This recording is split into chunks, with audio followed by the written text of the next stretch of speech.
No. I brought it if we care, but it's just going over like the same old, same old. Did he credit us? Fuck no. Does anyone then, credit then, then, us? then don't bother. Then don't bother.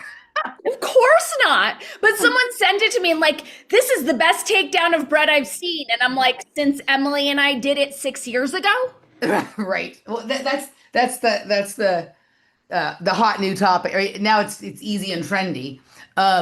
Steve sent me like he was watching some uh live stream yesterday, and he sent like Brett Weinstein sent in a super chat that was like looked like it was like red on the thing, saying that like he's never heard Jewish people talk the way they were talking in the Epstein files. It's unreal and un-American and just like un-Western and whatever else, right? Like, yeah, it was. Let me see. I might even have it. Might even be able to bring it up. Let's see. Well, the clip that I brought, I have the exact, actually, Brett and I are on the same page where it's like, Jews don't talk like that, actually. We're not like, oh, those dumb goyim every other sentence. Oh, it was from that Fight Back podcast. Yeah, from the Fight Back podcast. Oh, Brett Weinstein said, I guess Brett didn't actually super chat in. Someone else super chatted what Brett said.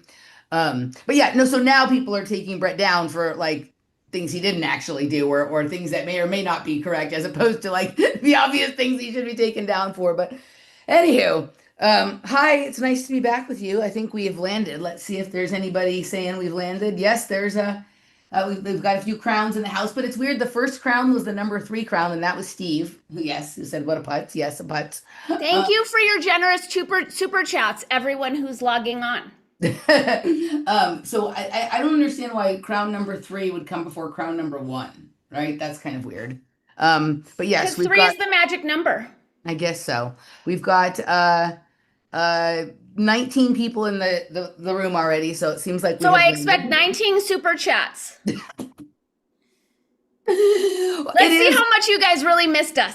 I will say this, right? Like it is difficult to watch, like the fact that like there's an entire industry in just Charlie Kirk podcasts now, like podcasts where all they talk about is the Charlie Kirk scenario, and like even some of them are like layers removed. Like they'll talk about what Candace talked about the Charlie Kirk thing or whatever, and they're making like thousands of dollars in super chats per episode, and it's Mhm. like, wow, okay, like I understand that like probably half of those are like bot super chats and whatever it is, I'll take and a bot super chat any day.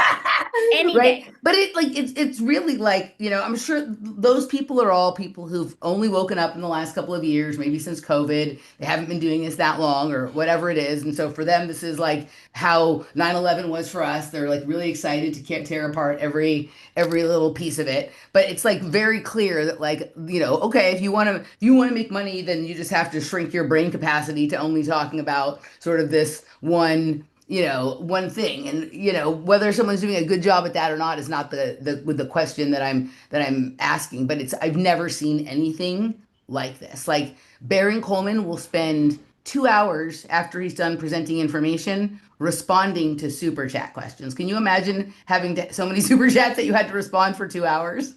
No, but I want to thank Logiton. I know I'm mangling that 6872 for your super chat. In this moment, you are my very favorite person on our chat, and everyone else comes like way far below. Well, I'm almost 100% sure, and I know who that is. And no matter how much she super chats or doesn't super chat, she is one of my favorite people on the entire planet. So, she doesn't have Wow, to she super must be chat. a special gal. She is super.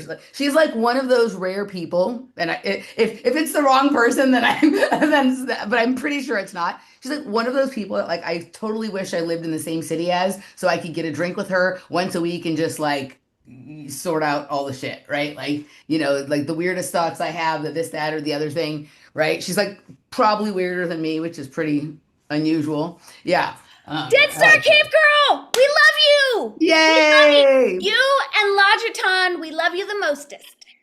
Yay!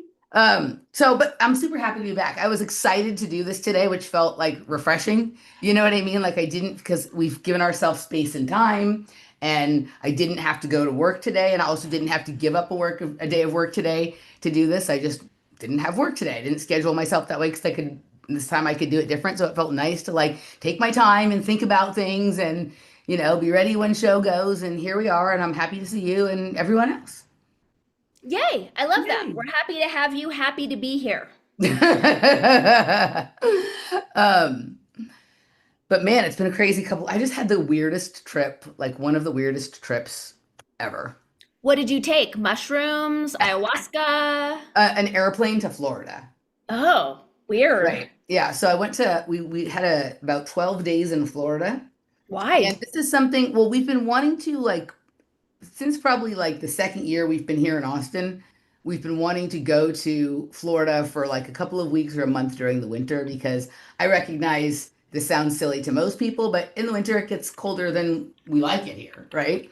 And so finally this year it kind of all worked out. Laura had a class she needed to go to, so we planned this trip to Florida for the last week of January into the first week of February, and because that's usually the coldest time here. And as things were shaping up in the few weeks before we were to go, with it starting to get cold here and then there being the snowpocalypse and whatever, it's like, this is perfect. We're going to get to Florida just like we planned. And, we've been monitoring the weather there and kind of like no matter what's going on with the weather everywhere else in the world, Florida's kind of always in the 70s and 80s. And then just like in the winter, it's not as humid. And in the summer, it's more humid. But like all of a sudden, in a couple of days before we're leaving, the winter storm starts going towards there, and Florida's having the coldest winter it's had in 30 years. So we were there for 12 days with only like 2 days weather above 70, right? Which sucked. And one day it was even in the fucking 40s, which is like what it was doing here, right? So that was weird. But we didn't plan it this way, obviously. We landed in Palm Beach. We were in Palm Beach for a week because that's where Laura's class was, just as this tranche of Epstein files were being released. So it was kind of weird to be there, right, while this was happening because Palm Beach is where he has his thing, and it's also where Mar-a-Lago. I had forgotten Mar-a-Lago was even there, right? But this Palm Beach, I'd been there once, like probably in 1994, right? I had someone that I'd been on the gymnastics team with in college had her family had a condo there, so I had been there to the sort of Pompano Beach, Fort Lauderdale, Palm Beach area type of thing. So we were there. I have never been to a place that has no vibe at all like this. It wasn't a bad vibe. It wasn't a good vibe. It was blank energy, Mhm. like completely blank energy. I felt like I was in like Legoland or a stage set or something like that. Um, and also like very difficult to find good restaurants, like at least in my opinion, right? Like for me, as soon as I know I'm going somewhere, I'm like doing my research and whatever it is. But like they do morning stuff okay there, right? I found a good coffee place. I found, some good morning stuff, but it was really difficult to find a restaurant that I thought was any better than just average. The last night we were in Palm Beach, we went about 20 minutes south to Lake Worth and ate at a restaurant that was fantastic. But you know what else we did in Lake Worth?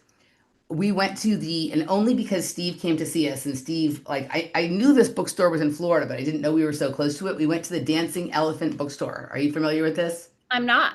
So you know who Old World Florida is? Narco Longo? Nope.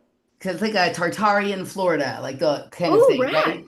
So he and his brother inherited from the previous owner, not a family member of theirs, this fucking awesome bookstore called the Dancing Elephant. And so Steve was like, he came down to have lunch with us, and he's like, "Oh, we should go to the bookstore. It's like only like 8 miles from here." So we went there, and this was a fucking fantastic bookstore. It's like one of the best I've ever been to in terms of like rare books and interesting books and all that kind of stuff. And they had, like, yeah, crystals and incense and stuff like that too.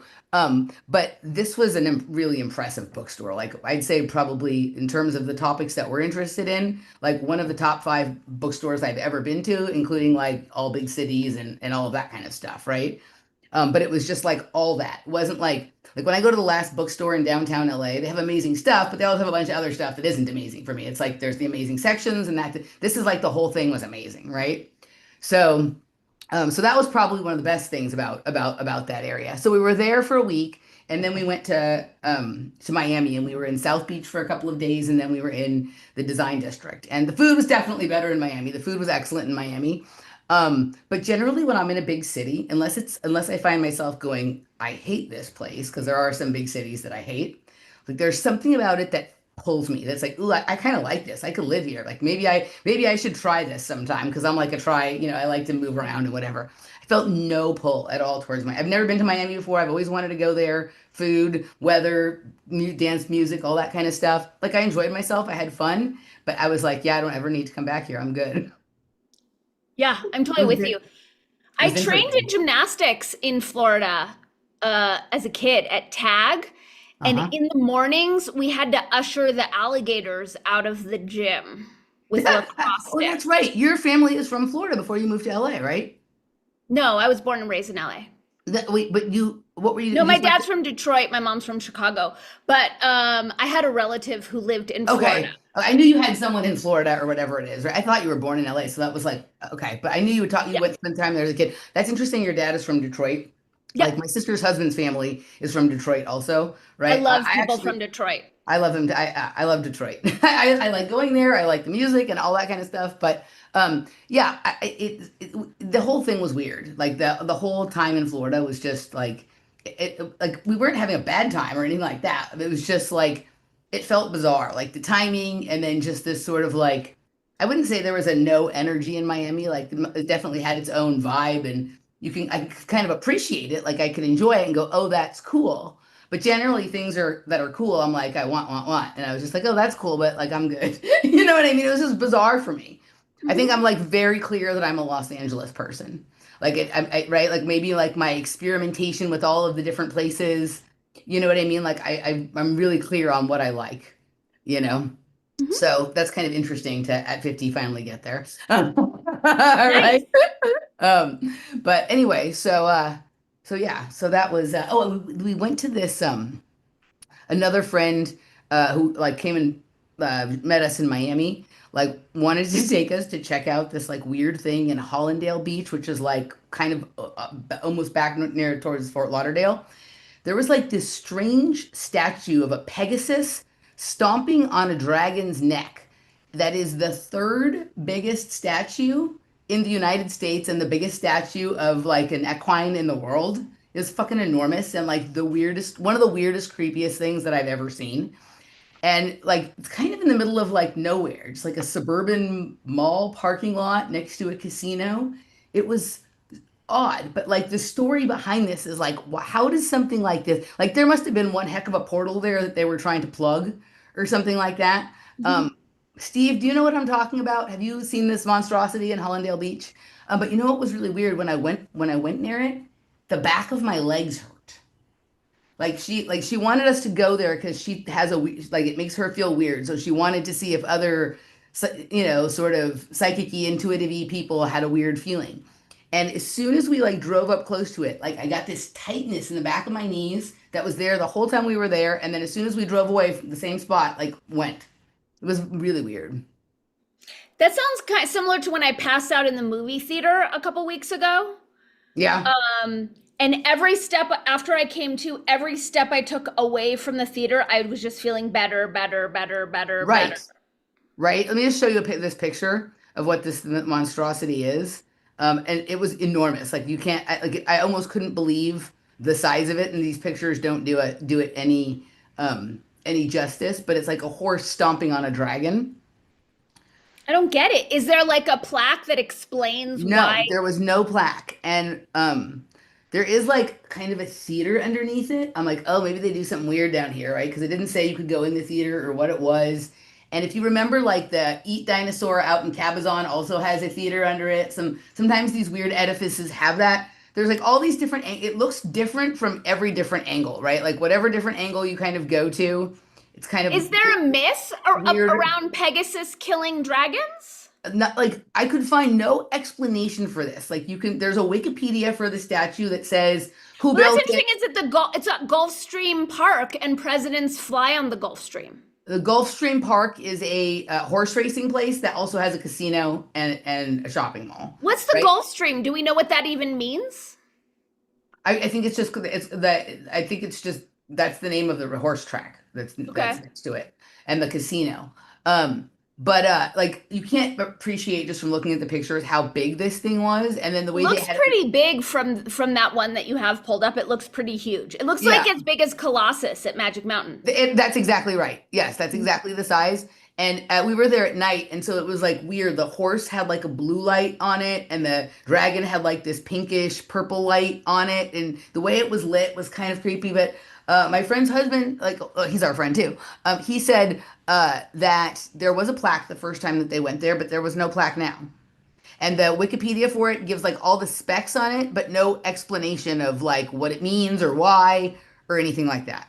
That's so Right? weird. So weird. Let's see if Steve said anything about it. Does Steve know? Has Steve said anything here about this? Oh, Scott Hardaway, Scotty Hardaway, $20. Thank you. Dead Thank Star you, Cave Girl. Scotty. All right, thank you. Okay. So where let me see if Steve said anything when I asked He him. didn't. He He didn't. didn't. I've been Okay, so maybe he's tracking. not here anymore. Okay. But yeah, that was so we had elephants, dancing elephants were great, but Pegasus and dragon thing was kind of weird. So weird. And we'll get to the pizza swans later. Okay. How have you been? I've been great. I've been training for my first racquetball tournament this weekend. I'm so excited. And I went to the homeland, but I only was on the periphery because I didn't want to get depressed and heartbroken with how ruined it has been. So I was only in Van Nuys, Highland Park, Pasadena, and Burbank. And I was in Burbank to scope out Alberto Crane's gym. He is an MMA like world champion. And it was totally last minute, but he invited me on his podcast.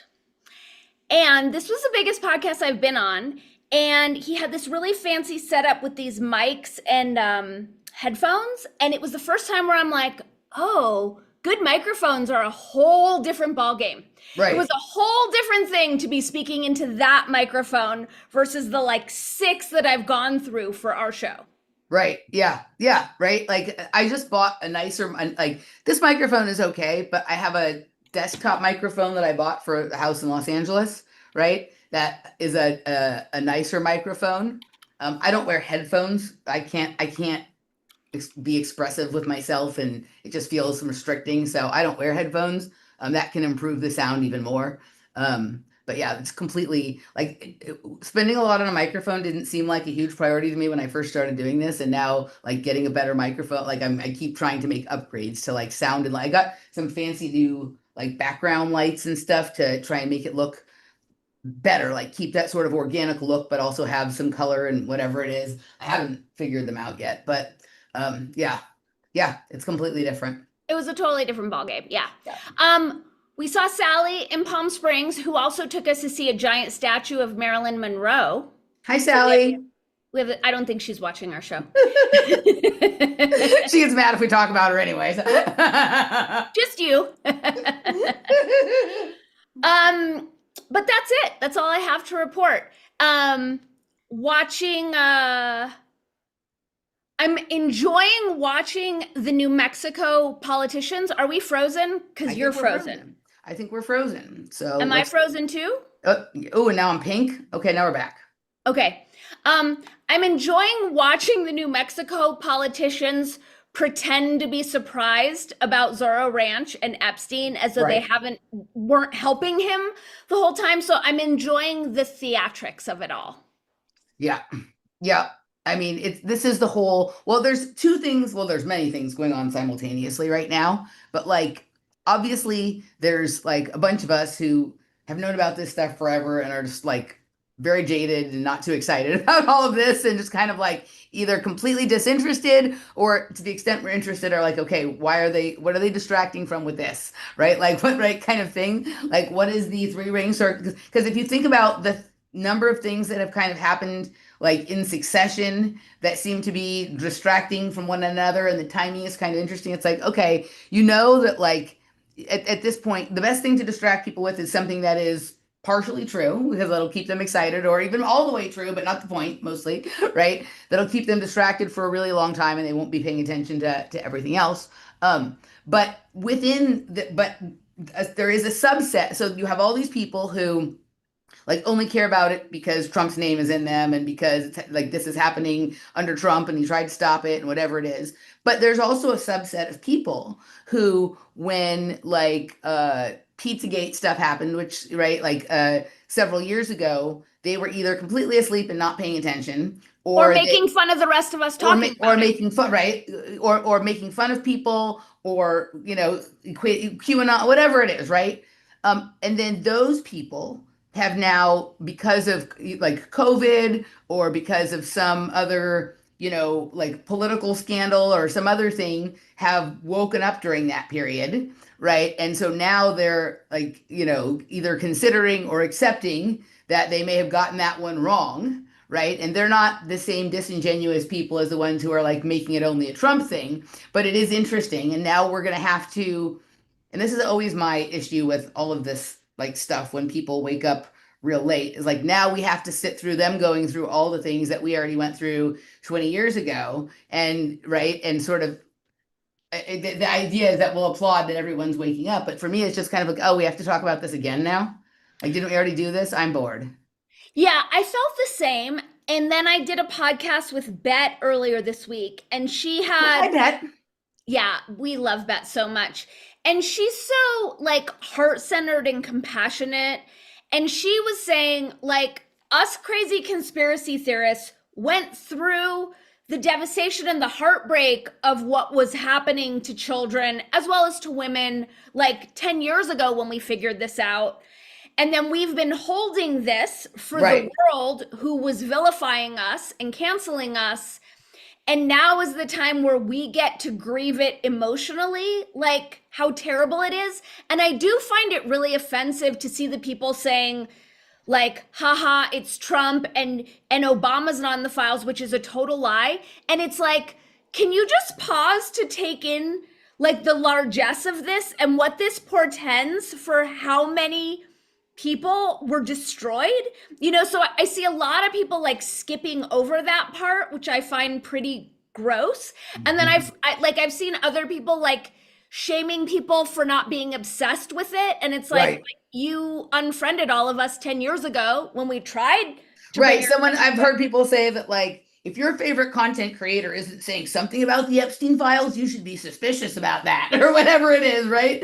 Um, I mean, like, for like, I remember, like, for me, like, when un, I came all by myself to, like, when I say all by myself, I don't mean I wasn't relying on the research or work of other people, but like, this was long before I ever had a podcast or even had any other friends that were conspiracy theorists, right? I was by myself. I remember when I like, because it was many years into my conspiracy theorizing and research and whatever, that I got to the point where I understood the role that pedophilia played in like the entirety of the conspiracy. And it was during like probably the first year I was living downtown in the apartment, so 2011, right?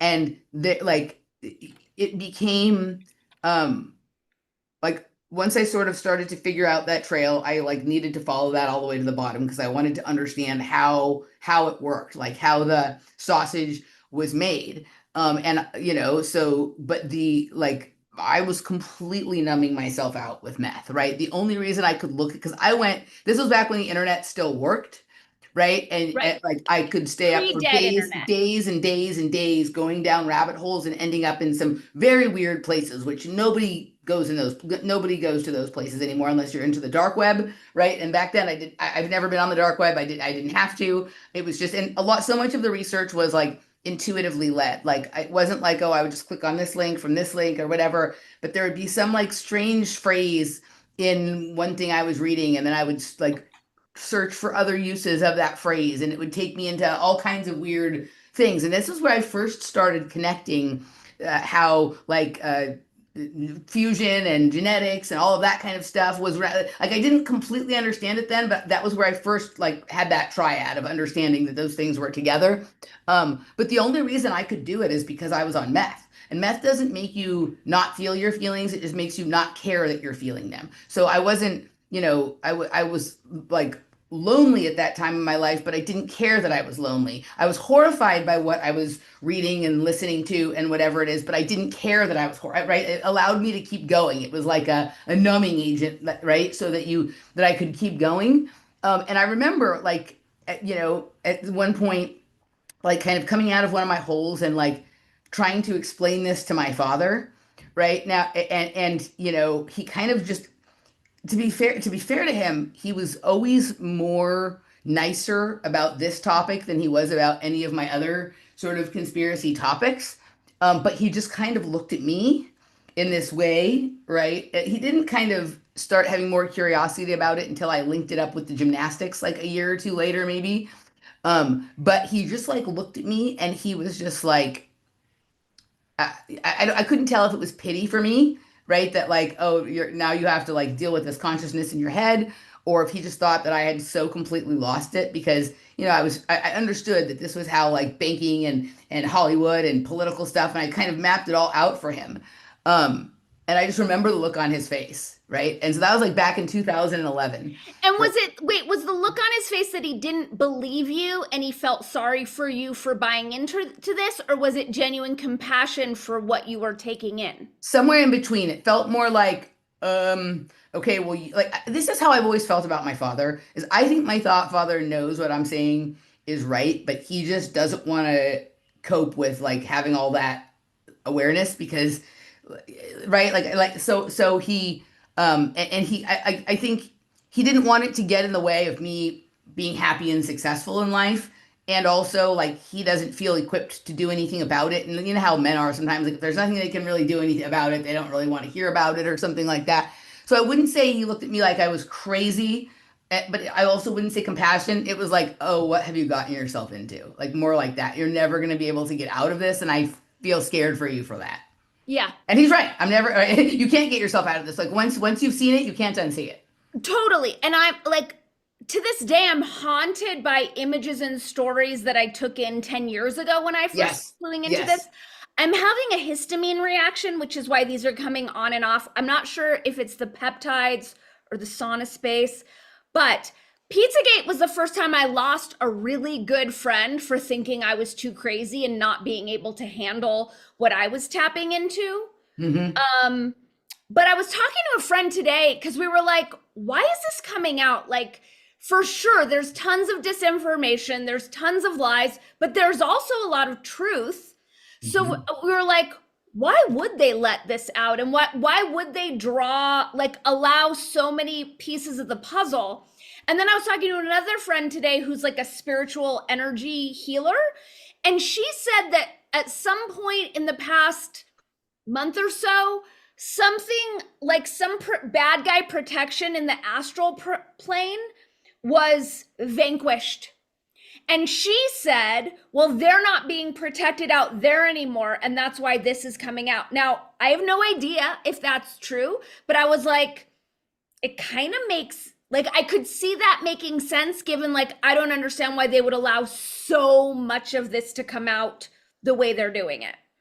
Yeah. I mean, first of all, I think that like after being so restrictive and not letting it out, to dump as many as they did at one time is just to overwhelm people, right? And so of course, like the things that make it to the top of the sort of, content chart for whatever are always either the most lascivious, salacious, ones like that, or like maybe the ones that are like kind of weird, but the person who is talking about them, who has the big platform, doesn't have the context to understand what's actually why that's important, and so they kind of make a clown show out of it, like a cloning factory clown show out of it, or something, as opposed to really understanding the interest in genetics, right, or whatever. Not to say, can we pause on that because it's such an important point. Right. Of the people who are pushed to the front of the room don't have the big picture. Right. So it's fragmented, salacious little essays versus a cohesive, like, grand narrative. Like, that's so key to and then I do see that in how they're throwing it out.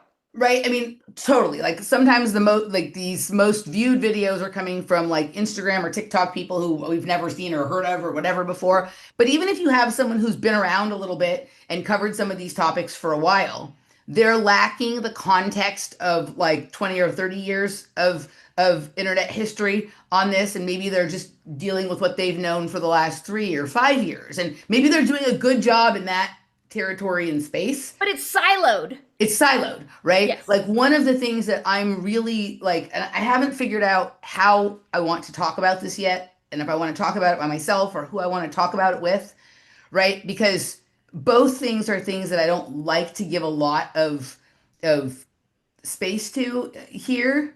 But I'm understanding there is a connection between the Las Vegas shooting and the Charlie Kirk situation. But it is not at all. And you can see that, like, after the Charlie Kirk thing happened, then, you had Tucker Carlson making the Las Vegas shooting thing and Ian Carroll, and they actually covered a lot of valid and interesting and important stuff, but they didn't touch the thing that I've become interested in, that like someone has been, a close friend of mine has been telling me about for years, and I finally went over and looked at this thing, and as soon as I looked at that, I was like, oh, this is also what's going on here, and it's not really being covered from that angle with the Charlie Kirk thing either. And this is the kind of like these are the kind of details that will be the difference between people operating on 75% truth and people operating on closer to 90 to or 100% truth. Like it's hard to get the exact 100% truth on something this complex, but literally the choice you make as to what should be done about it will be different if you have the 75 or the 50 to 75%, or if you've got the 75 to 99%. It implicates different group of people. It's not as salacious. It's not as shocking in terms of like stunning for the nervous system to understand. It's more like understanding like military complexities, and it's kind of cerebral and all of that kind of stuff. But it's like understanding that could give us the right answer about what to do about this going forward. Whereas having the almost right answer or the wrong answer, even if the wrong answer is true but not the point, doesn't ever stop it from happening again. Yeah, and I think we might have touched on this on Words 120. Um Correct me if I'm wrong, about like why they're talking about the Vegas shooting now. And I know that you said that Tucker brought it up and then brought Ian in, and they're clearly, my theory is that Ian, Tucker, Candace, and Alex Jones are all the same little psyop cluster. But I thought it was odd, and I did say this on Words 120, that they didn't connect it to Me Too and selling Harvey Weinstein down the bus, because in real time, and I think you and I even were podcasting about it in real time, like that was the distraction to pull everyone's attention away from all the footage that was showing up on Right, the because web. you had the Harvest Festival and the Harvey Weinstein scam. Like, so anytime you type in HARV in Google, right, your search gets sort of displaced. Correct. But I thought it was odd, like, what are they trying to get ahead of in bringing this up now? Because it's not like they're not read in. Like there's a point to it, and I found it very odd. And the guy who interviewed me in LA, the fighter, he's not part of this at all. But he had me on to talk about my languaging work. But the first half was a lot of conspiracy, which kind of surprised me. And he asked me point blank, "Why did Me Too happen?" Which I thought was so weird. And I was like, well, Me Too happened because they were trying to distract from footage of shooters on the ground. So I just thought it was weird that all this is swirling around now. Right. Like, what, 9 years after the fact? Well, I mean, I think there's many reasons why Me Too happened. Like, I'm sure they had that one like teed up and ready to go at the moment they needed it, and it would accomplish many things. But a lot of it is this idea that like we should believe, women or Believe all minorities women. or whatever, like what, right? We have to believe them until it's not someone's innocent until proven guilty. No, now we're at guilty until proven innocent, right? Kind of thing. And by the time you've proven yourself innocent, the damage to your career or whatever is completely done, right? But also, like, if we're supposed to believe all women, but we can't define what a woman is, Right, what does that right. do with that? Because women Well, aren't a that thing. one came along and distracted from Me Too. There was Me Too first, and then there was What Is It, right? Everything is a distraction from everything else, right? Right. Um, but like even like the issue, like many of the things that were brought up in Tucker's Las Vegas thing or the way Ian covered it are valid and important things to bring up that have been certainly overlooked by mainstream media, and in many cases mostly overlooked by like your sort of sub-mainstream alternative kind of stuff, right? And there was a few things in there that were like I would call like the sort of anomalous fringe that are sometimes important, right? But it's like literally like missing it enclosed itself just inside of the line of where the actual like the deep geopolitical and financial and sort of surveillance purpose of all of this is. It completely closed itself off from that. Like, in my opinion, not because that's what Ian was trying to do. No, Ian is being allowed to do this and is selected to do this because he lacks experience and context.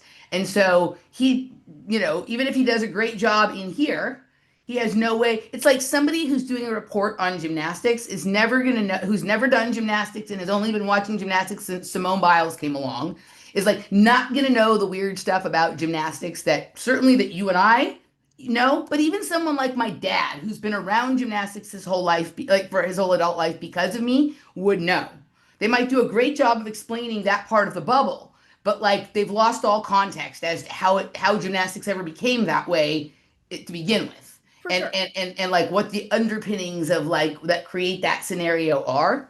And so, but it's like I'm seeing now how actually like if they weren't so fucking sick, how brilliant these psychological operations are because Oh, of they're the so way brilliant. they're so it's kind of like, you know, finding the one golden strand of hair in the haystack or whatever it is, and like pulling that away in a way that doesn't distract, that you can't see that something was pulled the other direction, right? All the other hairs are going this way, and you've got this one strand going this way that actually is a different color, but somehow like the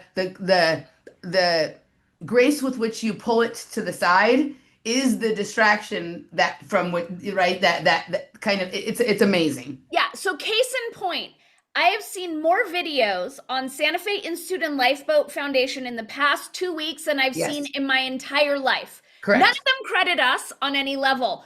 Also, none of them are connecting it to the intellectual dark web, to Consilience Project. They're not connecting the dots as to Right, these larger, again, it's right, siloed. right. It's totally held to the side, and they're not bringing it in with everything else, which is probably why they get 800,000 views on their videos and we get a couple hundred. Well, a couple of things are true, right? So first of all, I'll start with the second one first, and then we'll go to the first one second. Did you ever make like lanyards as a kid? Oh, hell yeah. I loved making them, right? Loved them. So I loved them when I was a kid. I was always very good at it, but I was like OCD about everything being perfect and flat and this, that, and the other thing. Because if there was one thing twisted deep inside of it, there was something about it that made it not symmetrical, Correct. Correct. right? And so later, in my later years, when I was like, aside, I would do two or three main things when I was tweaking. I do a lot of research, but I also would do art projects. Like I would kind of alternate between the research and the art projects. And I got really into making lanyards again. And I got really into making like very, very, very complex ones. With like the twists and Oh, multiple you have no, like colors. all kinds of things that like that um, what it ended up looking like, you would have no idea what went into making it look like that. Like the inside is completely Do different you than still what have them? looks like on the outside in some boxes at home in Los Angeles, maybe. Okay. Right. So I got very into this, right, for a while. And that's how this is, right? Like whatever these operations look like on the outside, the complexity is on the inside, right? So if you think the complexity is on the outside, you're already lost, right? That right kind of thing. And so, but doing this intricate like weaving, I've never done like crocheting or knitting or whatever. So this is the only kind of weaving I've ever done. Like I know that if whether you're making it or whether you're trying to, sometimes like I would find someone else's thing and have to take it apart to figure out what they did. And if you do one thing incorrectly, if you miss one strand and what went on, the whole thing isn't going to make sense to you, right? The Yeah. whole thing is not going to be what it's supposed to be. And that's how these operations are.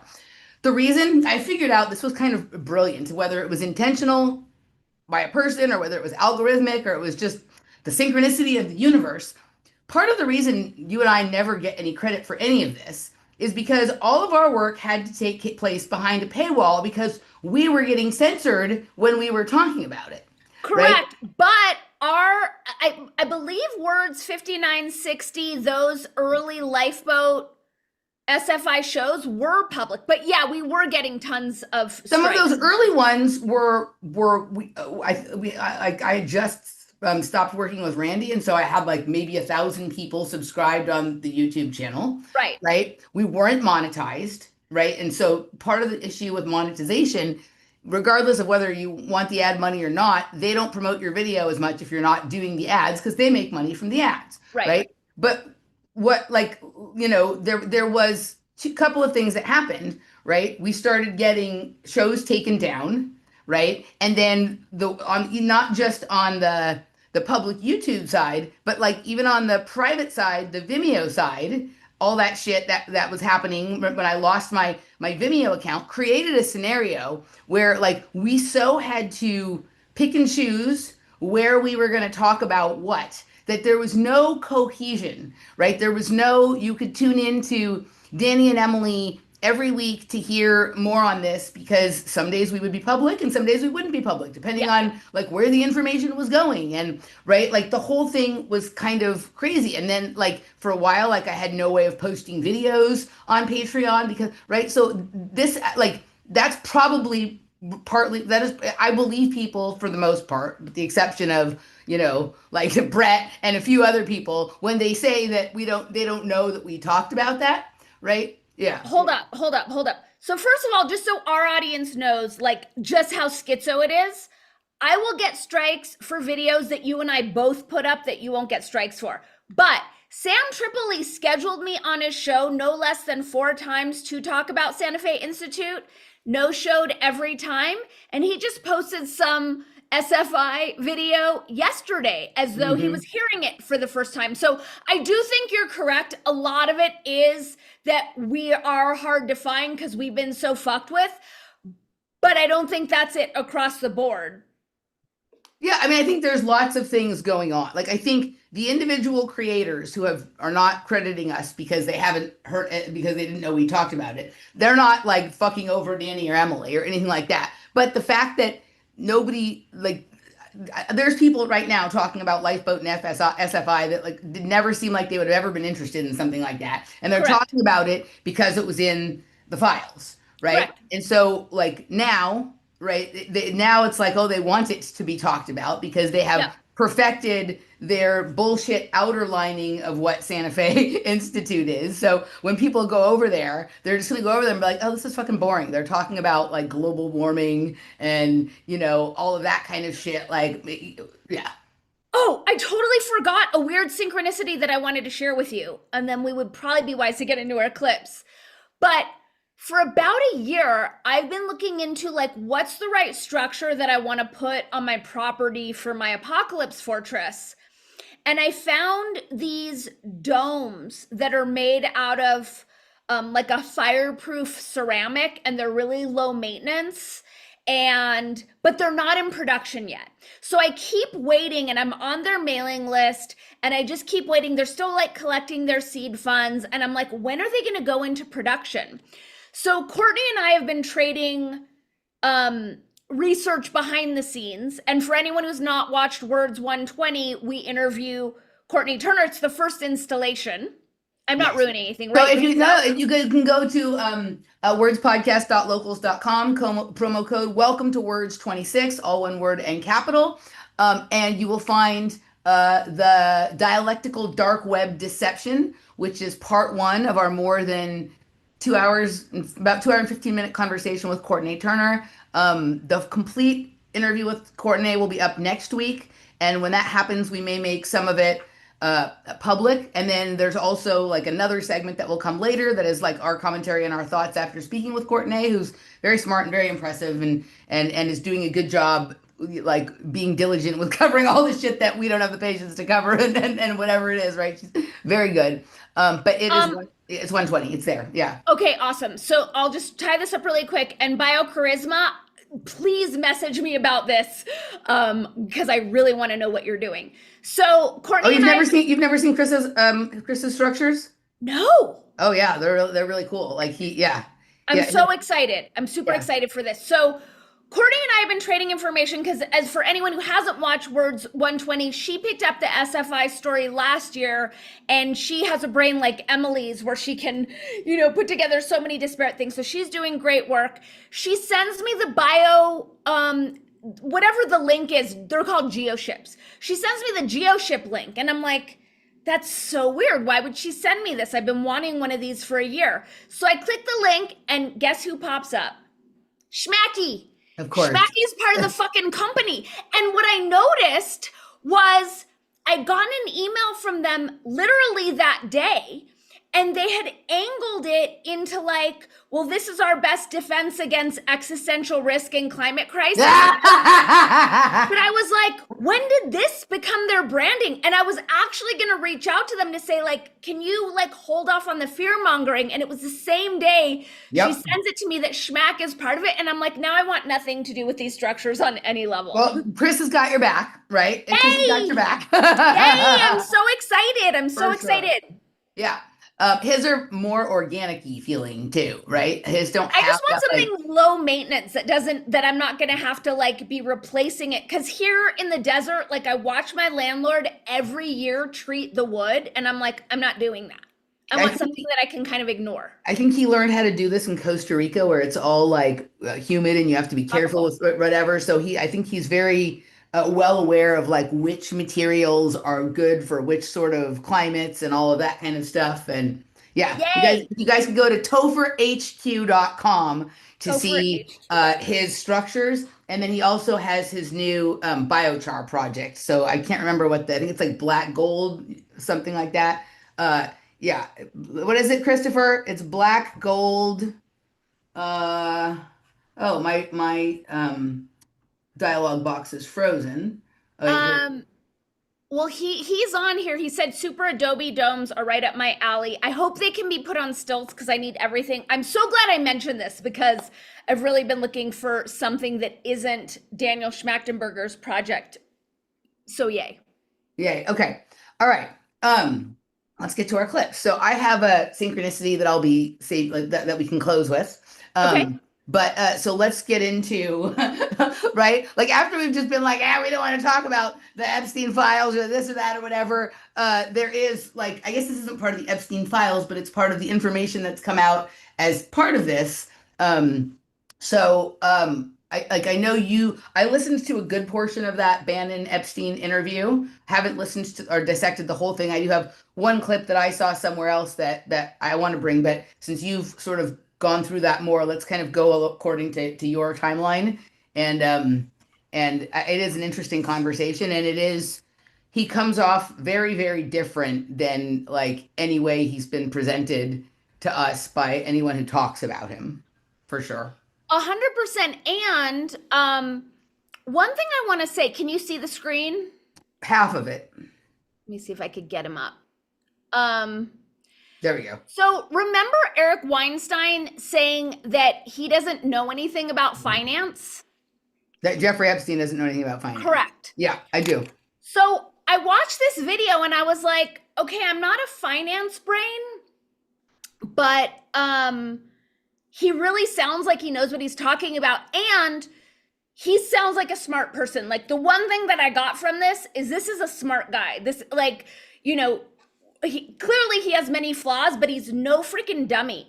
So I sent this interview to my finance expert friend, and he's like, he's got genius level understanding of finance. Like this guy's not a charlatan when it comes to that realm. It was so interesting. People always seem to forget when talking about or covering Jeffrey Epstein, right? Is that like, I think he went to Interlochen, right? And like, it would be like, there's a lot of things about his background story that quote don't make sense, but like, why wouldn't we consider that just like, the politicians and the Hollywood celebrities, that he's a project kid as well, right? And that maybe the interest in him was his mathematical genius or his, or whatever it is, right? That was something that when he was at Interlochen as a kid, they picked up on. And so they're like, we can use this guy for a lot of stuff. And then the fact that he always did, or maybe at some point picked up some perversions or predilections, just was better for whatever they wanted him to do, right? So we should keep that in mind. I don't think he like became how he is all on his own. Agreed. Courtney told me today that she thinks that he was Maxwell's protege and that Maxwell trained him to be this version of a monster. I mean, I think like to me, I mean, I have my own. I was thinking about this on my when I was exercising today. Like, what role do I really think like he personally particularly plays in like whatever the fuck the thing is that's going on, right? Because my feeling about all of the sex stuff, right? And granted, there's a wide range of it, and some of it is just, like whatever, your standard prostitution or whatever, and some of it is sick and depraved, and there's everything in between. I at this point firmly believe that it's one of those things that is true, but not the point for the most part, like, right? And so, if let's just say that you are trafficking in knowledge about the way this realm really works, right? Like the secret to all existence. And you're one of these people like, so you want to keep on some levels the secret for yourself, but in order for the secret to have maximum power and like the deepest meaning, and especially if you're a person who likes to control other people, you do have to have other people involved in the awareness or the knowledge of this as well. And especially if the expansion of that knowledge is dependent on recruiting witting and unwitting subjects to participate and to do things and whatever it is. So then you have people who are proximate to power, who maybe hear about what these other powerful people have going on and want in on it, right? They want access to that as well. Then the way that you would be able to guarantee that those people did not spill your secret or do something else with it is to either like compromise them without their like knowing that that was going to happen, or without like unwillingly compromise them, or even having them be willingly compromised. Here, okay, the way that you can be sure that I'm never going to tell anybody about your DNA fusion reactor in your basement or whatever it is that, I will let you videotape me, doing this or that, or I will, whatever it is, right? And then I get to know, and then I get to have the elixir of life. I get to participate in all these things and know things and whatever it is. So it becomes this sort of industry that is true, that does breed some people who are like really actually into that for the point of being into that, but also creates this incredible like opaque layer or this moat around what's really going on. The cost of entry is the price for your life. Like we know you're not going to tell because we have this on you, right? And so if he's really like good at this stuff, and if he's like if he's smart on a level, but like where he's talking about coming up with like a mathematical way to explain these other complex ideas about like physics or energy or genetics or whatever it is, basically find like an algorithmic complexity theory for everything, so that we can take one idea and move it over to this other area of study and whatever it is. Then he's with all these people who are working all this stuff. How do we fund this? How do we explore this without everybody having to know? What can we do? Just the same way like the government will traffic drugs in order to fund CIA black projects that couldn't get funding from the government because they don't want people to know about them. It's the same thing, right? Maybe. I mean, I think this stuff has been going on, and this is what he's going to talk about in this well before Santa Fe Institute. Oh, 100%. 100%. That's just like, that was one that came along as a certain jump in technology was happening. This shit's been going on since the beginning of time. Exactly. As long as there's been something to keep secret, there's been a very like, intricate, bizarre ways of creating buffer. Yep. Right? Okay. So I'm going to start with this first clip. It's gonna be, there's a series. So here we go, fair use. Oops, sorry. Santa Fe Institute.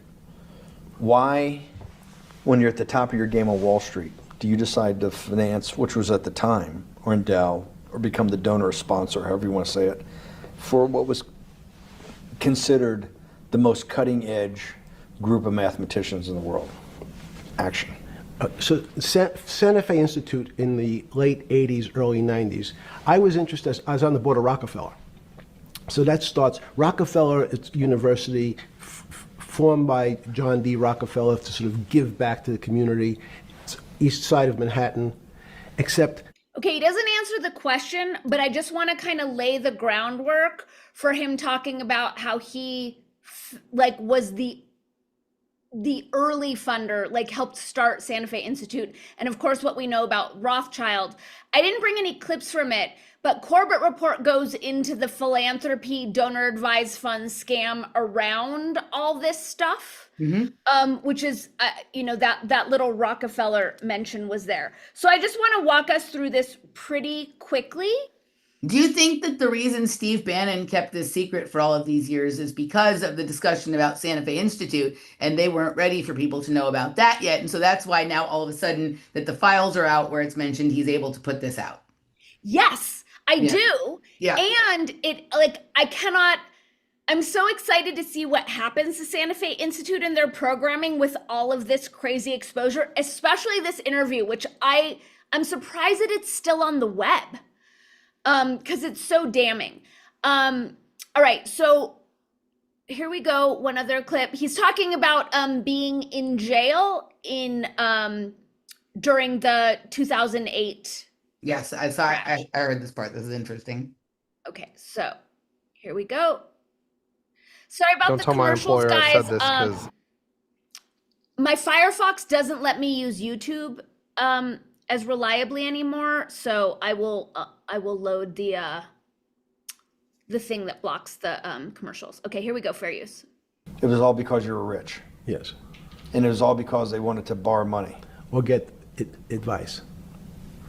Yes. Where they get advice to go long. Yes, you're telling me is this time to buy? You're telling me in solitary confinement they're interested in going long? Yeah. They want to know what does that say about human nature? Well, what I think that people find, one of the reasons they wanted to keep me in. Wait, this might not be the I was right. going to say, you didn't play the full context of it. Yeah. Sorry.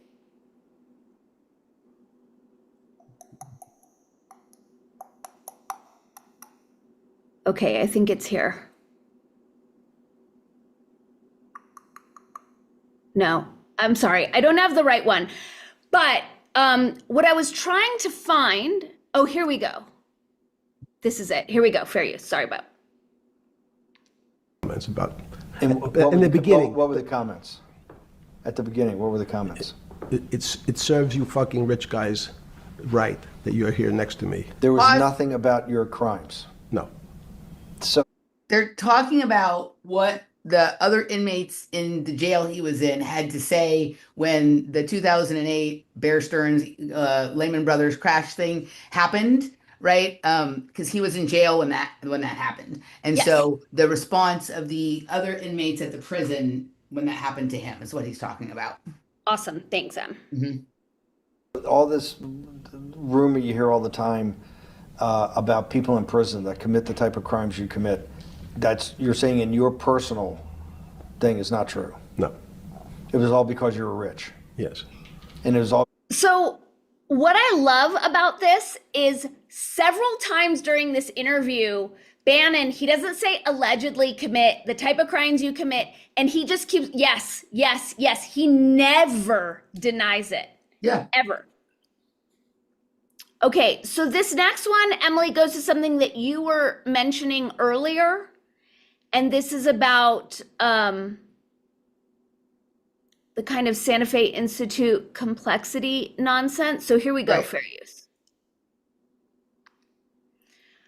I might need you to pull up the clip just because my computer is being so, okay, here we go, fair use.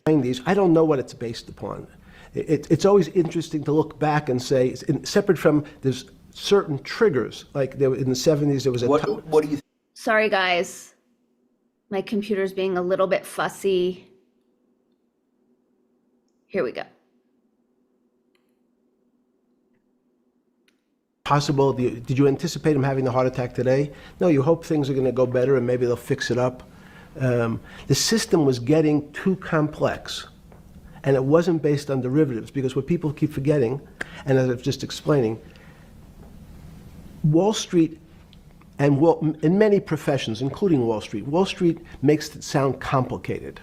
They don't want the little guy to understand what they do, because they make so much money and they don't do very much. So they couch it in words like derivative and stock options and commodity futures and different types of contracts. It's all everyone is capable of understanding it. It is not complicated. But Wall Street, because they make so much money from doing fairly simple things, needs to make it more complicated than it really is. Just like the intellectual dork web. Right. Totally. Right. Exactly. Yeah. And and what at least the public facing portion of SFI does as well. Now, I think there's something else going on the interior core, just like the inside of the lanyard looks different than what you would expect based on what you see on the outside. Totally. But yes, it seems like they have sheep dipped Santa Fe Institute in this sort of making very simple, stupid, and oftentimes untrue concepts sound incredibly complex and complicated to the point that average people think they're just too dumb to understand. 100%. 100%. Okay, so here we go. Just two more. It was one of the terms. It had a charm, it had a flavor, it had a color. But no one, Mr. Bannon, understood what it was. Just like the financial system. And you wanted to investigate that? I wanted to see if we could build tools so others smarter than me could help investigate it. And that was the beginning of your concept of the Santa Fe Institute? Yes. And Santa Fe Institute was founded to do study in this type of... Can these areas of strange things be described by some form of mathematics? So that's what I'm trying to get at.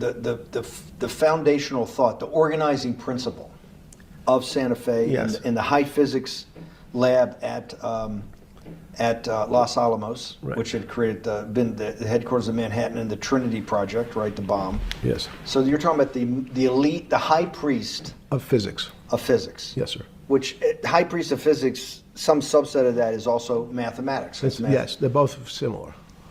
Project out. One of the tools you want to do is to make sure that in this complex system, the finance system, I'm doing a lot of this for philanthropy and a lot for the good of mankind, but also to be able to understand this complex system, the most complex outside of maybe our body, of the financial world.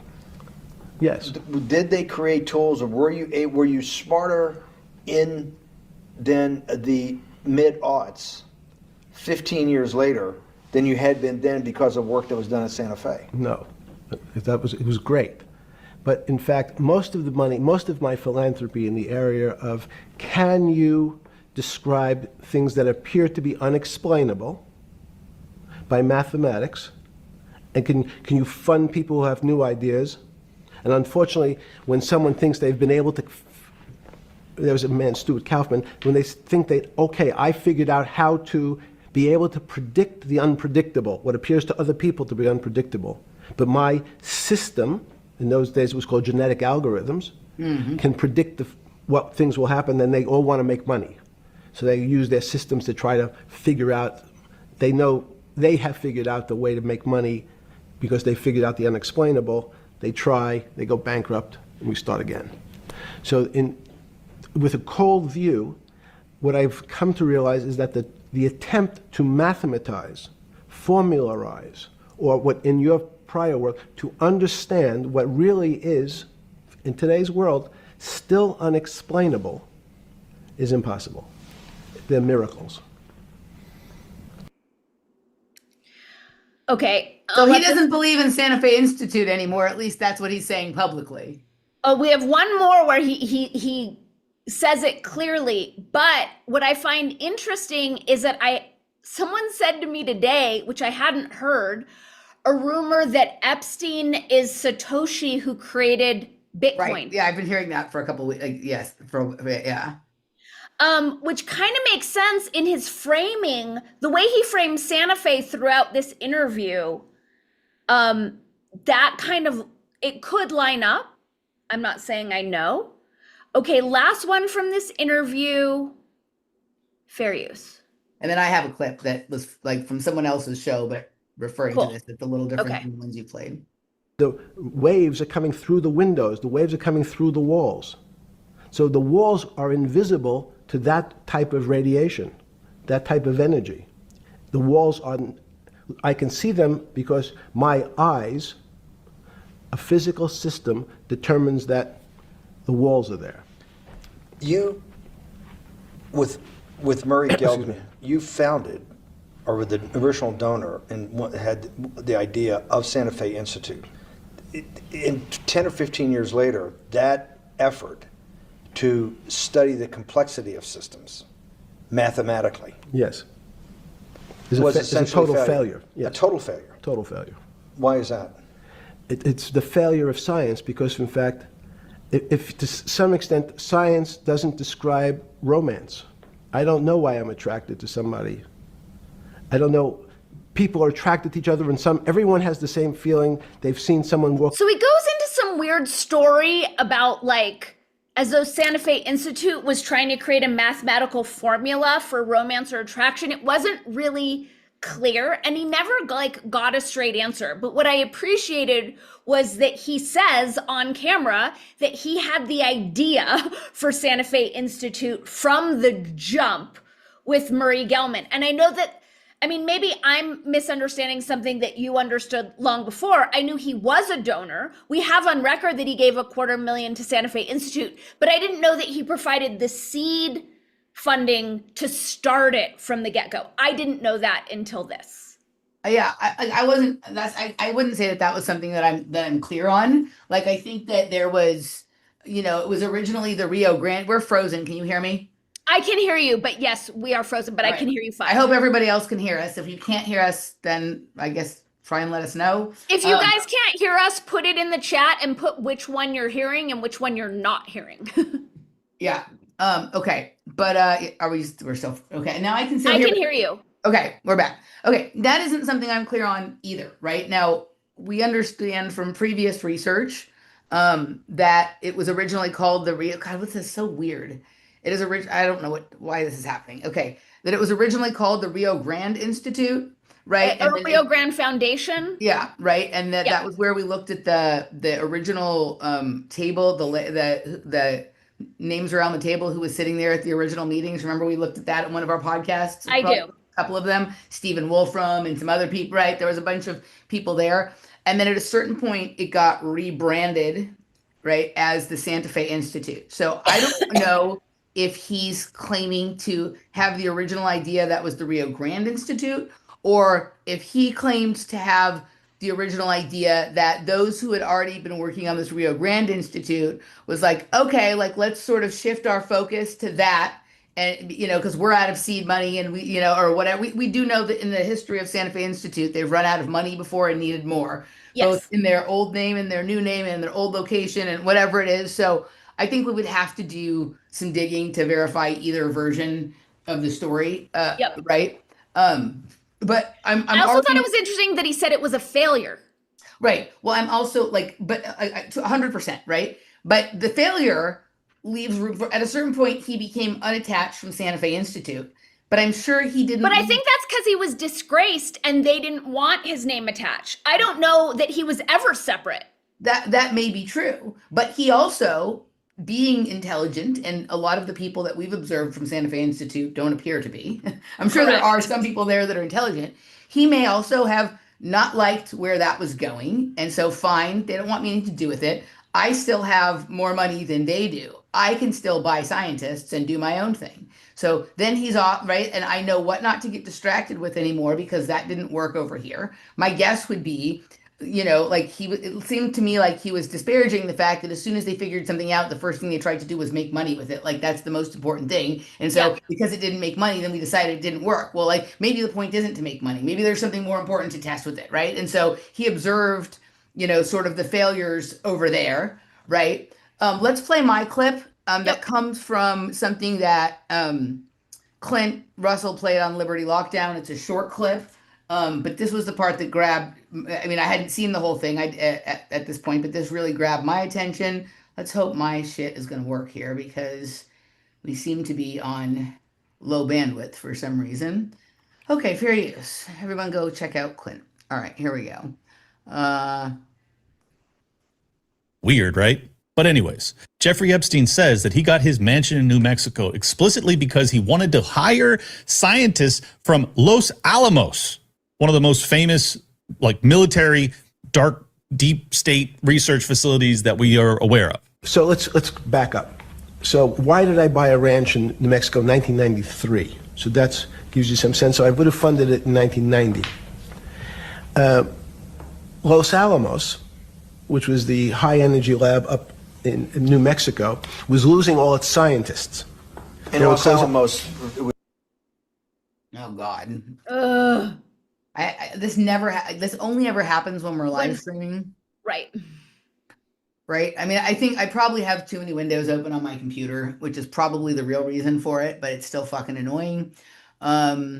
Okay, I don't know if it's Wait, do you want me to find it since it has the time where code? Oppenheimer and where a lot of the nuclear weapons program, the bomb. That's where the original Manhattan Project. Manhattan Project was Yes. as Los Alamos, and you bought your property out in New Mexico to be near that? Yes, because the scientists were going to be, they cut the funding for high energy physics. But the people who worked in Los Alamos would still be in the Santa Fe area. I wanted to see if we could build tools so others smarter than me could help investigate it. And that was the beginning of your concept of the Santa Fe Institute. Yes. And Santa Fe Institute was founded to do study in this type of... Can these... He said your concept of the Right. Santa Fe Institute. right. Mhm. Okay. areas of strange things be described by some form of mathematics? Now, I want you to ask yourself this. Do you think that those scientists were allowed to be hired by Jeffrey Epstein without the CIA knowing, without the DOD knowing? Scientists that were working on some of the most top secret projects in American history, and you think that they were being plucked and hired by Jeffrey Epstein without their knowledge? Well, if you're thinking, maybe, which... Ford Foundation funds Santa Fe Institute. Ford Foundation is the CIA. Continuing. I think you're crazy, but if you're thinking maybe, I want you to also understand that Jeffrey Epstein text message to Steve Bannon, in which Steve says, on the coup, I'm deep in the middle of blank. And then Epstein responds, K, going into a skiff, talk tomorrow. Now, I don't have a date on that. I'm assuming it's around the same time that Bannon was, buddy-buddy with Epstein in 2019 or 2018. But a SCIF, for those that aren't aware, stands for Sensitive Compartmented Information Facility. It is used specifically for top secret information that is placed in an accredited, secured room or area designed to prevent unauthorized access, eavesdropping, or surveillance.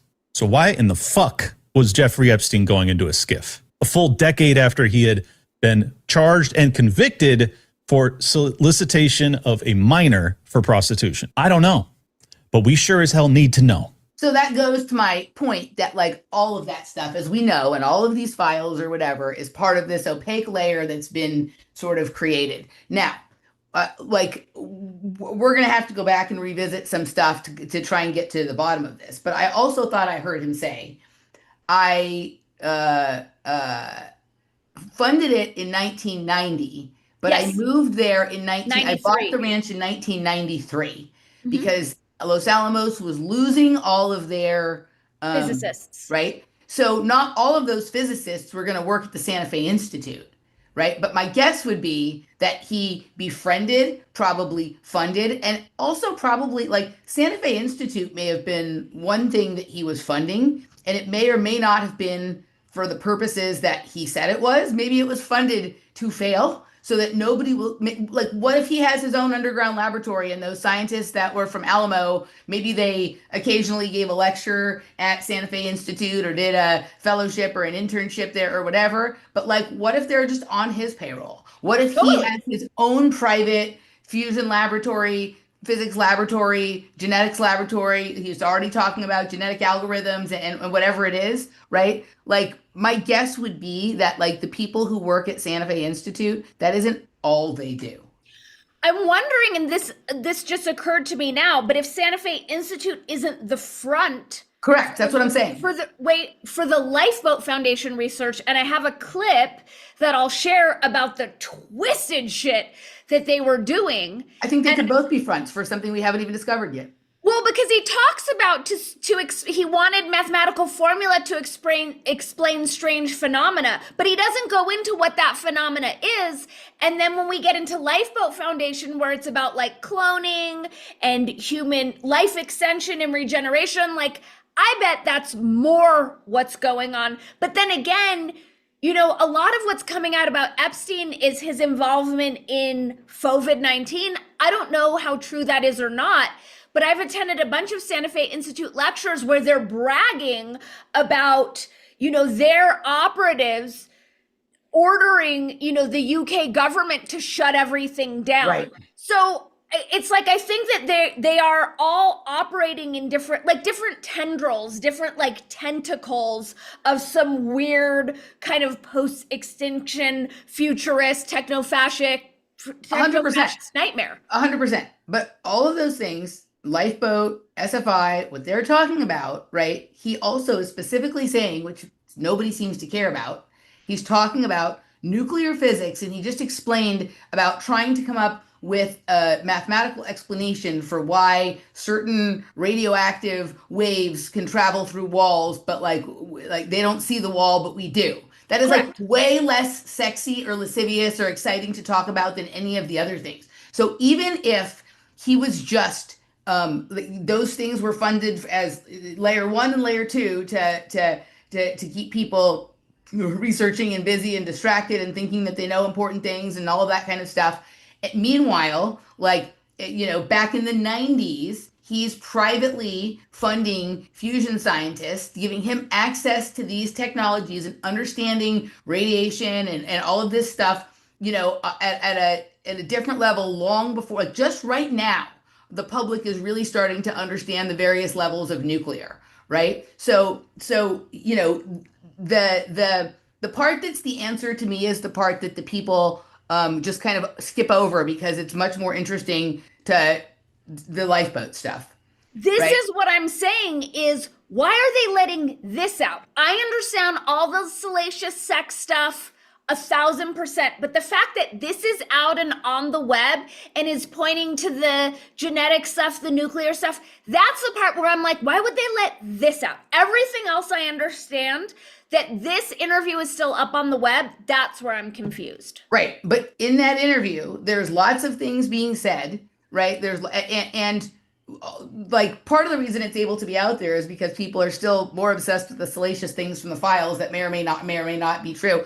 I'm like, I'm sorry, but like, aren't we smart enough to think that if they've decided we're going to put out a bunch of files, like why don't we put out some fake ones within there as well so that people, I mean, I just like, we have to be smarter than this, right? But my point is you don't have to, Clint is the only person I saw pick up that little clip, right? Not many people have picked up on the specific clips there, but to the, like, you know, people who, you know, like the guy that I did a show with last year, who I like very much. I have a clip from that. Interesting content, 21 CD, for 21st Century Dystopian, he picks up on the Lifeboat Foundation stuff. Yes. Right? Like, I'm starting to see, I've sent you like multiple Instagram posts of people in the last couple of weeks talking about Lifeboat in a way that only, like, for 5 years, you and I have been the only ones saying anything about that. Literally the only ones in alt media talking about Correct. this at all. Also, SFI had gotten to the place where like they were getting zero traction. So this is bringing them relevance again, because now people are going to go attend their boring lectures and comment on their stupid YouTube channel and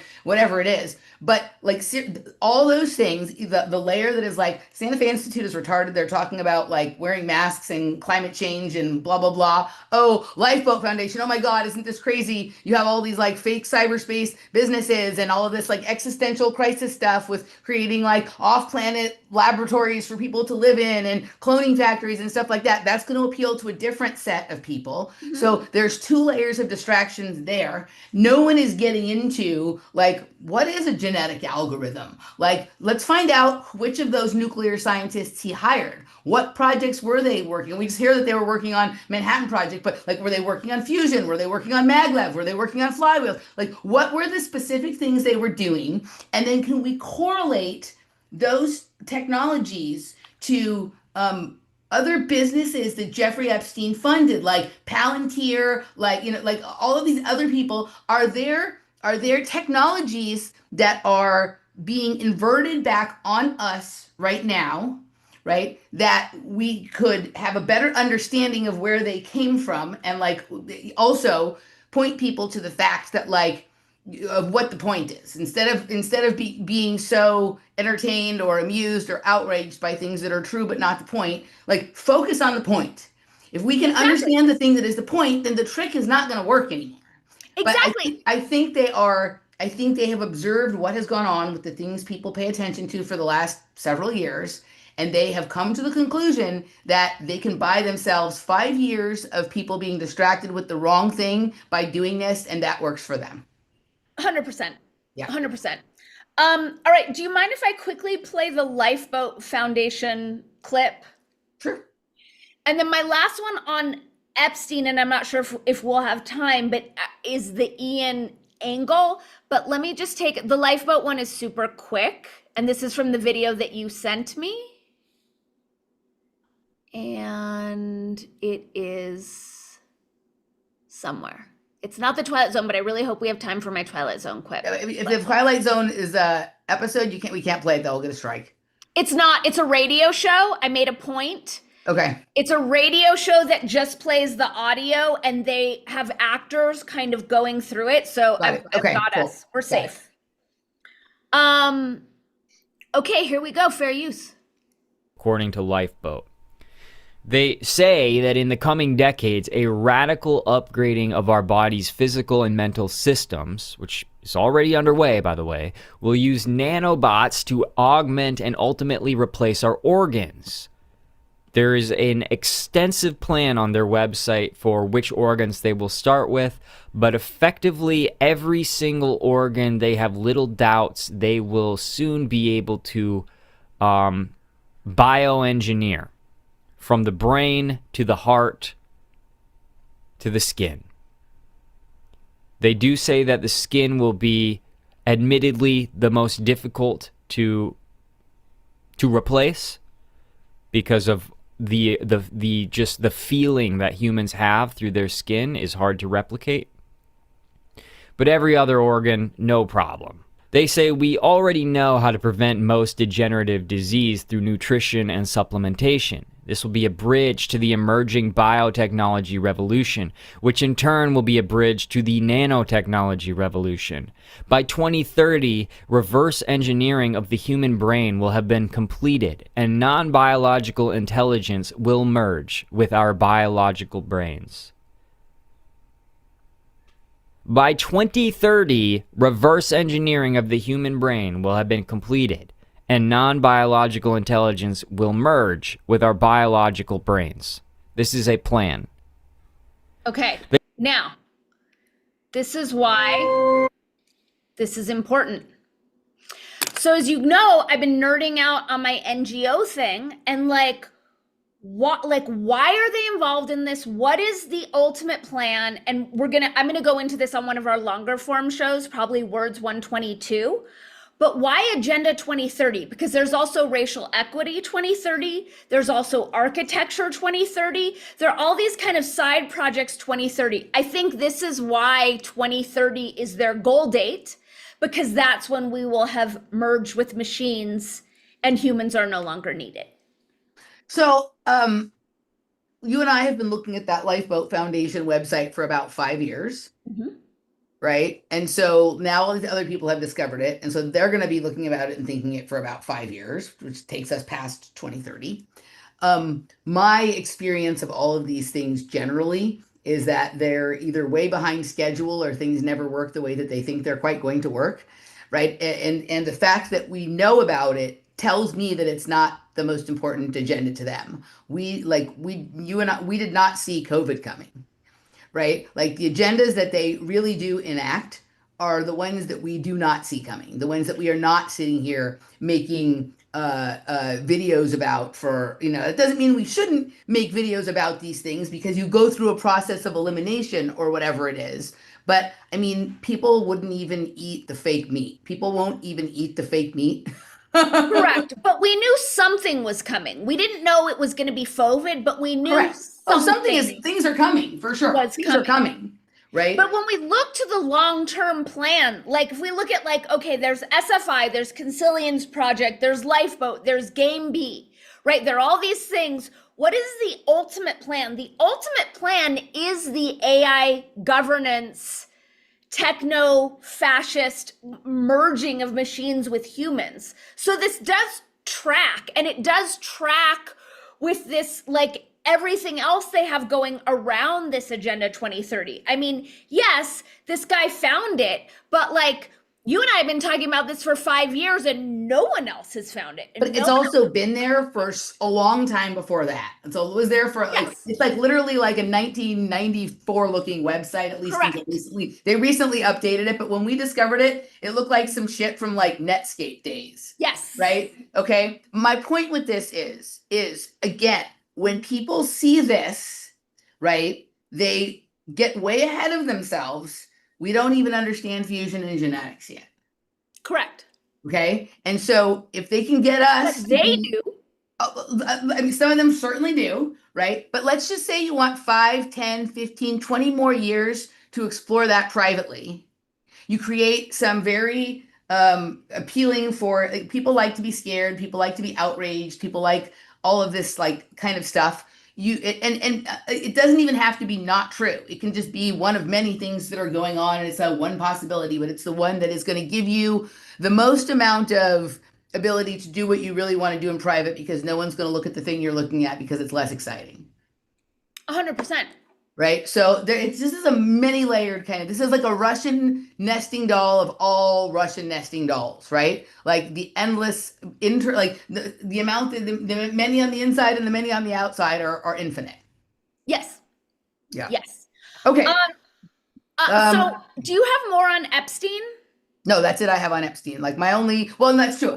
That's not true. I have the clip with Kim Iverson and Ben Swan that is talking about Epstein, but there is an important point. There is one important point in there, but the main purpose of me sharing it was to share an interesting synchronicity that I had.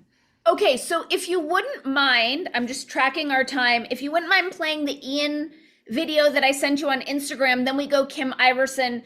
And my Twilight Zone is so short, but I've been saving it since our last couple words, and I just want to get it off the plate. All right. So, but I do think the Ian one is important because of how they're trying to distort the Epstein files. Okay, here we go. Super viral that apparently the Epstein files showed that Jeffrey Epstein is Zoran Mamdani's dad. Turns out his mom was all over the Epstein files. And it turns out that all of this is just fake and being shared by a whole bunch of what are probably obvious bots. Made up AI images. I mean, they're fucking not even trying. Bro. But when you dig into the actual files and you look at Mira Nair, his mom, and actually where she's showing up in those files, it leads you right to one of the most interesting connections in the Jeffrey Epstein story that no one talks about, no one knows about, the media doesn't report on. And I guarantee you that this rabbit hole has depths. It has dirt all over the place. It has famous people. It's got it all. And this is a rabbit hole that people need to dig into. So Mamdani's mom is showing up just because she's a director of Hollywood movies. I don't know what she makes, but independent films, highly acclaimed, whatever. And she's on all these different invitations and correspondences about various film events. And Jeffrey Epstein's connection to this world is Peggy Segal. And if you don't know about Peggy Segal, I'm about to put you on some fucking game. This is Peggy Segal, well into her 70s. And yes, there are references to what sounds an awful lot like adrenochrome in the Epstein emails. And this is Peggy with Brett Ratner, whole other rabbit hole. There are photos of Peggy with just about every famous person alive. You know. And the reason for that is because Peggy Segal is one of the most famous and powerful publicists in the world. She's the Hollywood connector. She's the woman that throws all the parties for all the movie premieres. So when you're premiering your big Hollywood movie, you get all of the famous people to come to your premiere, and the club is like, oh, it's very important. It's very important. And that's how movies work. That's how Oscars work. That's how the awards work. That's how all of it works. It's a big club, and it's run by Jews. And Peggy was Epstein's direct line of access into this entire. Oh, I don't think you can. Oh, you can. So I encourage the entire chat, if you have a beverage, take a drink every time Ian says Jews. We can continue. World. And she's got some lies to answer for now that the new emails are out. So back in 2019, when the whole first Epstein story broke, Peggy got super blacklisted immediately. No one worked with her. Everyone cut her off. She whined about it. I've always suspected, and I made content about this years ago, I think that she got blacklisted because they were scared that if people start looking at Peggy, they're going to start looking at her book of contacts, and they're going to start looking at her relationship to Jeffrey a little too closely, because there's a lot there. So here's the reporting from back then and all the lies she told. Her staff described a symbiotic relationship wherein Segal would receive gifts from Epstein, including travel expenses, and that at times she kept her studio clients in the dark about how she would bring him to the party. But she insisted through a spokesperson that her financial arrangements and everything ended by 2010 when Epstein was released from prison. Peggy is known for her list. All these important people, voting members of the Academy, New York socialites, influential motherfuckers, Hamptonites, downtown crown, media figures, the club, the fucking club. She brags that her list is 30,000 contacts long. 30,000 of the most important club members, connected elites that she'll be inviting to these parties that Jeffrey Epstein will be attending and schmoozing at. Also, early life check because it's Hollywood. But of course, if you've seen the email releases, you didn't need the early life check because you would have read her and Jeffrey talking like this. Jeffrey's hosting a Yom Kippur redemption party, asking her for advice of who to bring. She responds, is it going to be 100% Jew night? Even Perelman on Yum Yum has some Goyim. I'm getting my media elite list FedExed out for Saturday and we'll email some names.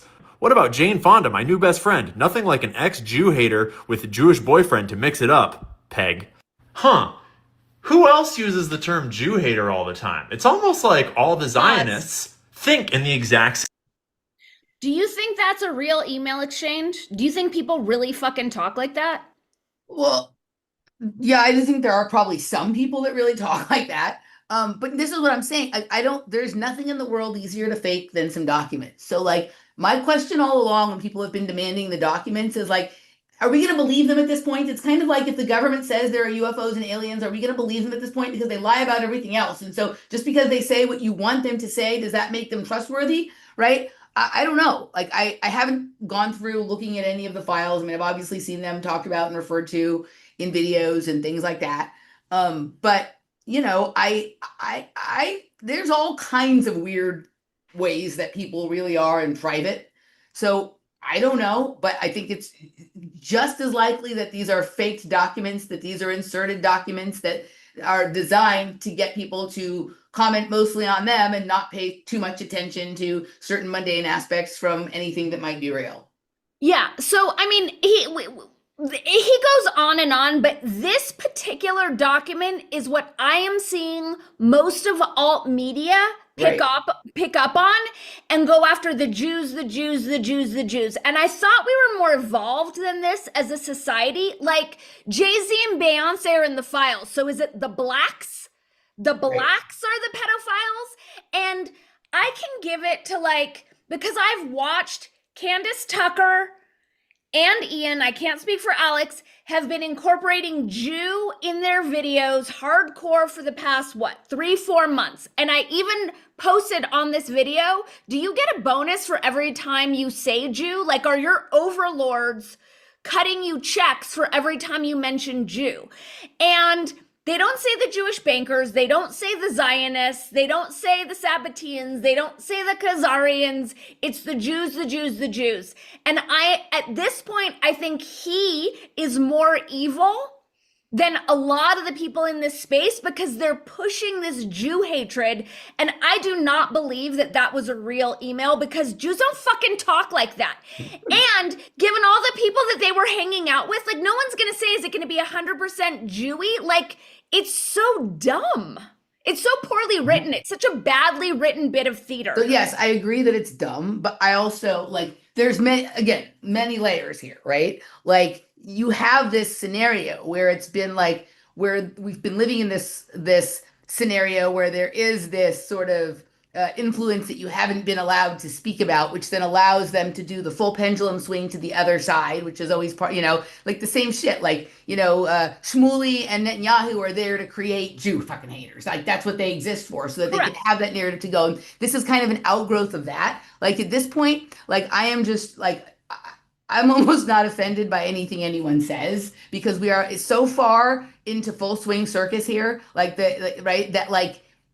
the whole thing, like the fact that that there are people who have spent all day, every single hour of every single waking hour of every single day since those last files came out, looking at those files, making videos about each one of these things that they find in there, and not even stopping to ask themselves one time or the other, A, could this be fake? Or B, even if it's real, why now? Right? And like, you know what, maybe I should chill for a minute before I get all excited and make all of these videos about all of this, that like whatever nonsense they say while they're doing it, like I'm numb to. I get it. And I want to be clear. I'm not offended. I don't care. It's just stupid and low vibe. And I'll give it to Candace and I'll give it to Tucker to be stupid and low vibe. But Ian knows better.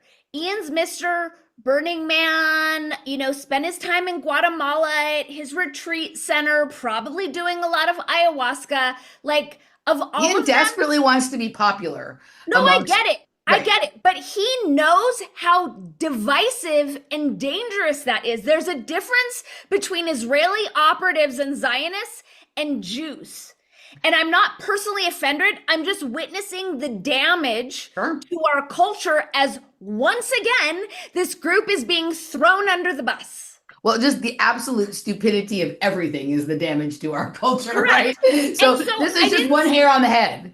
Right. But I'm sorry, like, I grew up with Jews. I am a Jew. I know a ton of Jews, and no one fucking talks like this. That's just not how people talk. I did sit next to someone in a bar one time that was like doing this worst stereotypical thing that, like the way that they're presented in something like this. And I couldn't believe it, right? Like an older gentleman, like I was, sitting at the bar by myself having lunch and he was sitting next to me. And I think he figured out, like, he listened to me talk. He looked at me, figured out that I was Jewish. So he started talking to me like for sure I was on his side, right? And he started saying, this was like 8 years ago, something like that, quite a long time ago. But he started saying like, awful things about like Muslims and Palestinians. And like, he was shocked when I pushed back on him. But some of the things he was saying were of the level that is that sort of cartoonish kind of thing. So I do think that they exist, but I would agree with you that they're not typical. Really not, especially when it seems like if we're talking about a Hollywood publicist, most people are already going to be Jewish. Do you know what I'm saying? Like there's something, I get it, if Jews are hanging out in like some weird part of the country or the world where they're the only Jews, sure, there can be that tribal thing. But this, like, I agree with what you were kind of secondhand relaying that Brett said. Like, no one fucking talks like that. Yeah, it's not common. It's certainly not common. All right. So I have like, for a long time I was having incredible. Like, obviously I've had, 200 shows dedicated to tracking synchronicities and like all of the weird things that have happened. But it's something that two couple of things happened. Like at a certain point, they became so overwhelming for me that I had to kind of like ignore them because I could like it makes it sometimes difficult to function, right? So like a couple of years ago, I just kind of like not put the blinders on, but like pushed it out so where it wasn't like such a main focus so that I could think about other things and whatnot. But also during that time, I kind of came to a place where I think I developed a certain amount of like resentment or hostility for them because like I don't know that it ever. I mean, I had some amazing adventures. I had some amazing conversations with people, but I think there was this feeling or this hope that may have been immaturity on my part that like this was all leading to something very important. And like I kind of felt like I never quite made it to the promised land. And so I felt like I just want to ignore this for a while and see what life is like without ignoring it. And so I didn't like some of them were so obvious in your face you can't ignore them, but I was kind of, had the sort of sunglasses on that blocked most of them out for a little bit. And a couple months ago, there started to be like they started to be sort of playful in this way that they were back in the beginning, and just kind of fun. And so I was like, okay, like you can't ignore some of them, especially when they happen in certain contexts with certain people. But the other day in Miami, I had the biggest one I've had in a long time. And since I'm so not looking for them these days, like it's not the central part of my focus or whatever it is. When one that this fucking crazy happens, it's like, what the hell is this? So, I knew we were doing the show and we haven't done it in like 5 or 6 weeks or something like that, maybe more than that.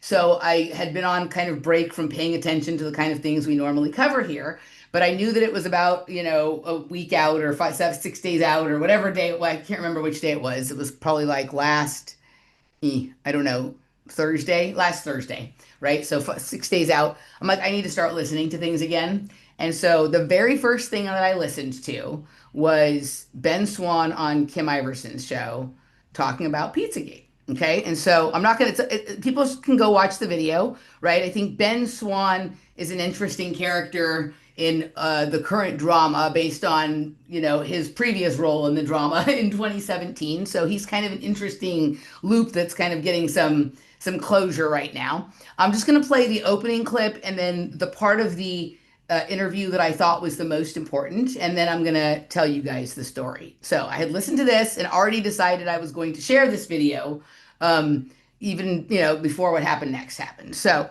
okay. So we're going to start at the beginning and go for about a minute and a half. And then there's one other clip in the middle of the video. Wait, pause. I never thought. Really quick. Have you received any apologies from people in your life who made fun of you for buying into Pizzagate?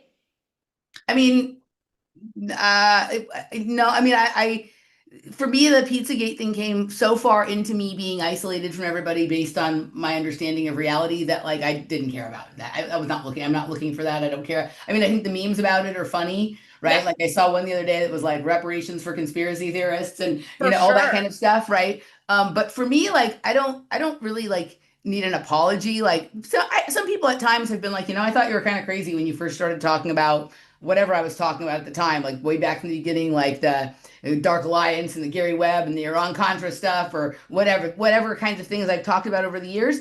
And be like, you know what, I kind of looked into it and like, I don't know if I agree with everything you say, but there's something to it. So, I just want to let you know that like I'm paying attention now. I don't really care about that. Like, I like, for me, it's more just about, like everybody, like, I want the world to be better. Like I want the world to be okay. I don't need any credit or apologies or thanks or anything like that. So I just hope that people get smarter and that we can not have to get stuck in all these distraction loops so much, right? We can just move through things and be smarter. Okay, here we go. Pizzagate was anything more than a QAnon conspiracy. Now, I wouldn't say if someone asked me, is Pizzagate real or not? I wouldn't have said, no, it's not real. I think my answer all of these years was just, I don't know. I don't know. I don't think, maybe, maybe not. I doubt. But the fact that I never researched it, the fact I never investigated, shows you that I didn't really take it very seriously. She's one of these people who's had like a different level of waking up the last several years than before, right? So Yep. it is interesting to hear her kind of, like reflect on this. Yep. Until now. Now with the latest drop of Epstein files, the topics around pizza in these Epstein emails have come up numerous times, hundreds of times, in fact. But what has convinced me is Ben Swan, he's an investigative journalist, his reporting on this and me just happening to come across a couple of his segments that were posted on X. I follow Ben, he does really great work. And watching them, and now I'm convinced that Pizzagate is real, that there is this pedophilia ring involving using code words pizza, and our government is complicit and not at all investigating it. But I want to show you a couple of the clips that I came across with Ben so that you can understand. And then I would encourage you to watch them in full for yourself. The links are down below to where you can watch that. But this is the first clip I came across just a few days ago. Epstein is Pizzagate. Let that sink in for a minute. Jeffrey Epstein is Pizzagate. Okay. So hear that, right? Now we're going to go to, so I was listening to this while I was putting makeup on. I was in the bathroom, putting makeup on, getting ready to go out to dinner and to a club and whatever it is, right? Okay. So I listened to the whole video, and the part that I wanted to bring to share that I thought was interesting is what I'm going to play now. All right. 12:28. Okay. Here we go. And I think that's what we're really learning through the Epstein files, is that it's not just that Pizzagate is more than we had thought it was, but we're getting more insight into the communication and the way that these people interact with each other. And as I said, they seem to delight in it with each other. How many times was pizza mentioned in the latest batch of Epstein files? 911 times. Right? 9/11! Right. Adults Or pizza parties. talking about pizza. Yeah. But I want to actually make a point on that too. Because again, the investigator in me, right, when they started looking at the Epstein files, if you look at the timestamps and look at the dates, it's very interesting. If you go back to the original Pizzagate story, right, which came out of the John Podesta emails, the WikiLeaks disclosure of those 50,000 emails in 2016, his emails that were being accessed that discussed pizza and handkerchiefs and all that, bizarre stuff, were from 2014, 2013, 2012, 2010. If you go into the Epstein files, those 911 emails that discuss pizza all go back to 2014, 2013, 2012, 2010. It's the exact same time frame. Why is that significant? Why is it significant that suddenly, if you search those files, emails from 2017 or 2018 or 2019 don't talk about pizza anymore? I actually think that's because of Pizzagate, because of people like me and others who exposed it. We actually forced them to change the way they talk. Now, they didn't stop talking. They didn't stop doing the things they were doing, but they changed the language and the coded language. And I think that's why we only have 911, because I think at a certain date and time in history when Pizzagate became known and they realized that, people like me were saying, these are the words they use. FBI acknowledges that these are code words used by pedophiles. They changed the words. So we don't know what they switched the word to if they're not using pizza anymore.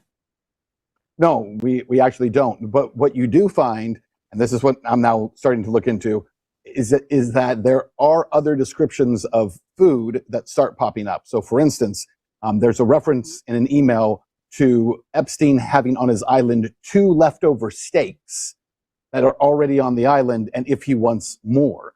And so exactly what words they're using, that's what we're starting to kind of dig into and what they started to use. But, we certainly know they didn't stop doing what they were doing. Okay. So I listened to that and I thought that was interesting that he correlated the dates, right? That of course he would think to do that because he investigated it. So he correlated the dates and was able to prove that like all of the Podesta emails and all of the Epstein emails with that all happened within the same time period, basically confirming that they are the same scandal, right? Like that is the same thing. It's not separate. It's not different. And I thought, okay, that's interesting. I'm going to bring it, right? So one way of saying that they're the same scandal, he said in the beginning, is that Epstein is Pizzagate, right? And if Epstein is Pizzagate, then Pizzagate is Epstein, right? Okay, all right. So I decided I'm going to save that for us, and we get in the Uber to go Well, to. Hold on. I just want to ask a question. Were the Podestas working with Epstein? So there isn't like there's not like I haven't heard yet that there's any emails from Podesta to Epstein or Epstein to Podesta or anything like that. But you know, there one of the things that he does a good job in this video of explaining is like the different rings like within the entire like there's this outer ring, it's the nesting dolls, and then these inner rings, and so but we're talking because it is the same time period and the same language, and then there's no language like that after a certain date.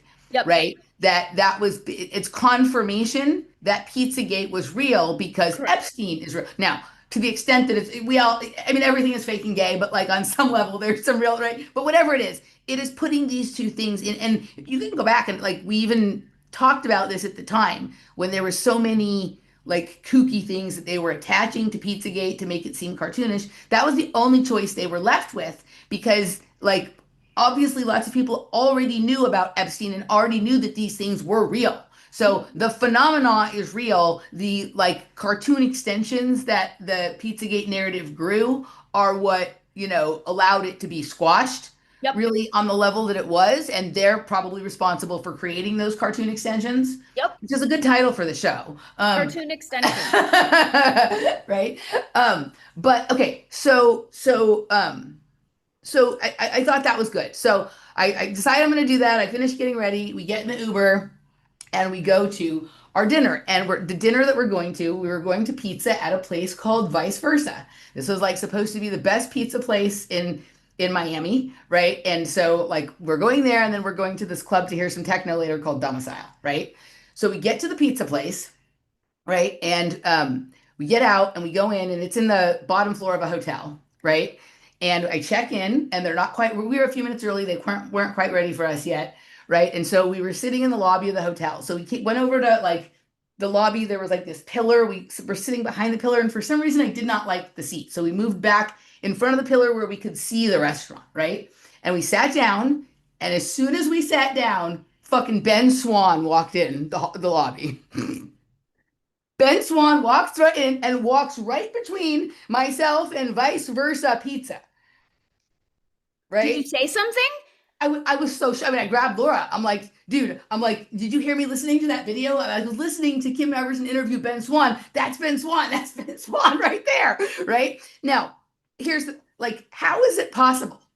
Of all of the pizza places in the entire world, all of the hotels in the entire world, I've never been to Miami in my life. I'll probably, unless for a work thing or whatever, never go again. In Miami, there are thousands of pizza places. In the world, there are millions. How the fuck did that, like what the fuck is that?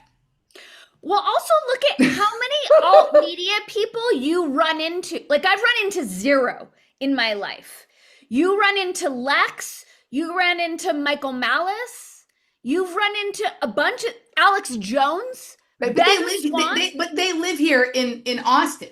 I don't know. But that's what I'm saying. You were in a live completely different state. There's something in Right. your like field where you I don't even know continue where to he lives. magnetize. It was one of these places that's like a hotel and residences. So I don't know if he lives in Miami now because I know he used to live in Cincinnati and Atlanta and El Paso. I've never heard he lives in Miami. Maybe he does. But even if he does, how is it that like I would go right to that building where there is a pizza place and the pizza place is called Vice Versa, which is kind of like Epstein is Pizzagate and Pizzagate is Epstein? Did you say this to him? Did you I didn't corner talk to him. him? He looked like he was having a fight with his girlfriend or his wife. Like he stormed in the lobby. The girl's kind of chasing after him and he's like marching right to the elevator. He looked pissed. And like Laura said, I only saw him from one side. Laura said he had a bucket of Kentucky Fried Chicken in his hand. I didn't see that, but I only saw him from one side and she was kind of sitting in this different place. So maybe he had a bucket of KFC, which I'm not even going to get into commenting about. But what the odds on when that kind of shit happens, right? When that kind of shit happens, it's like, okay, there's two possibilities. Either like I am the center of the fucking world and everything revolves around what I'm thinking about. And the same thing would be true for you. So I'm not saying that from like a I'm so I know. important kind of place. Or there are way fewer actual people in the world than we think of, that right, than we think there are. And so and that sort of, I had done enough. I had watched Ben Swan. I was going for pizza. You know what I mean? Like the pizza place was called vice versa. They even like their cocktail menu is titled The Manifesto of Nonsense, which is what these emails all sound like. They sound like nonsense, right? Now the pizza place was fantastic. The cocktails were fantastic. The pizza was everything in there. Every bite of food was delicious. But like, I just could someone in the chat room please tell me what the odds on that occurring are? Right. So I texted you and Masaki immediately, right? As to have the evidence that it happened. All right, let's see. I was having this, I said the exact same thing to Courtney when Schmack popped up on the GeoShip thing, where I'm like, there have to be so many fewer people on this planet because it's too weird how often we cross paths Right. with these people. Right. And it's kind of like if you say, like if that were the case, then like thinking the three same things that the other person were thinking at the same time would like automatically magnetize you to, like, this was getting back into the very beginning of what Michael and I were doing when we read the Synchronicity book by F. David Pete, and it was talking about how synchronicity is part of the underlying, like the substrate of reality. Yeah. And right, like it kind of took me right back to like it was that. I was so not looking for it. It was so potent and powerful. And I can't see the chat room because my thing is frozen back at the talk about domes with Christopher. Okay, so Christopher Sean asked Emily, are you sure this wasn't a mushroom trip? Dapuma71 said the Taibbi effect, which is what I was thinking. High Heart Wellness says, yeah, astronomical odds. Ren90 says odds are 33%, of course. Death Star Cave Girl says odds are astronomical. Christopher Sean says 666% out of 6 million. I love it. So that Taibbi effect is also a good title for the show, but I don't know if this goes cartoon extensions. No, I haven't done mushrooms in a while, and I was not on. And at the point that this happened, I haven't even had a cocktail yet. Like I had the cocktail after, right? One cocktail that night. And it was, it was after that happened. We were still waiting for our table. So I had a video queued up, but obviously we don't have time. But someone was saying that 80% of Caucasian people are clones. And I keep hearing more and more like videos about clones. So I think you're on. I do think there are like way fewer of us than it seems. Mm-hmm. Before we like wrap maybe 144,000.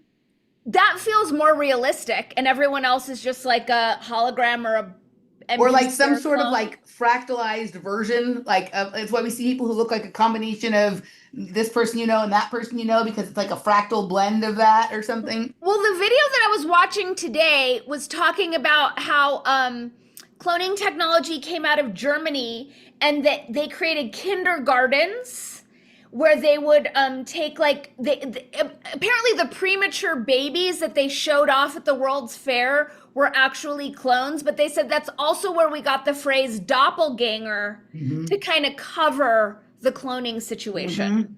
Yeah, I definitely know that like cloning has been a practice that's been going on since like way ancient times. Yeah. I think sometimes it gets like presented in this cartoonish way that like sort of makes a mockery of it. But we live in a very strange place. I also think that like we live in this very like interesting sort of like, I think that there are other people that exist in other vibrational realms. Yes. And our realm is not as stable vibrationally as it once was. And so there's like all kinds of crossover stuff that happens too. So I think sometimes we're literally seeing people that are like their home vibrational realm is not the same one as ours, and so they're sort of popping in and out for us, and maybe that's why we see like someone who looks like another version of you or another version of me, because you would exist in another vibrational realm. Like there would be a version of you there or whatever it is. So I think sometimes we're seeing that, sometimes we're seeing clones, sometimes we're I think there's so many things going on, and the idea is to get us to believe that it's one thing or the other, as opposed to like understanding all the different possible phenomena. Totally. Yeah. Okay, so before we wrap it up, I want to play my Twilight Zone clip. This was so random. So I was hanging out with Ross, and he was like, "Do you want to watch?" Hi, Ross. I don't think he's watching us, but hi, Ross. He's like, "Do you want to watch a Twilight Zone?" I said, "Sure." So we picked this one at random. Now this is a radio drama, so no one can strike us. And just to give you the context, this guy is, for anyone who knows this Twilight Zone episode, he and his family are traveling in covered wagons. They're exploring the West. They're out of water. The son is sick. The other people who are part of the caravan are like, "We need to turn back." And he's like, "No, let me just go over that ridge. I'll find us supplies. I've got it." So he goes over the ridge, and there's asphalt and electrical wire, and he's time traveled into like the modern era. And he's confused, and the people in the cafe are trying to help him. And he finds an encyclopedia. And so this is where we start the show. No visuals, like I said, this is just a reenactment or a recreation. Okay. Here we go, fair use. As any man would be if he suddenly woke up and thought he was past his time. That's enough, Doc. Well, hello, Mr. Horn. This book, it was in my bedroom. Well, that's the encyclopedia. I was looking through it. I found something. What? Well, this here. Horn Christian Jr., M.D., famous for his early work in childhood diseases, pioneer in vaccine research. Born 1839, died 1914. Well, that was my son. That's Chris Jr. So Vaccine propaganda. From like, what, the 50s? Right. Yep.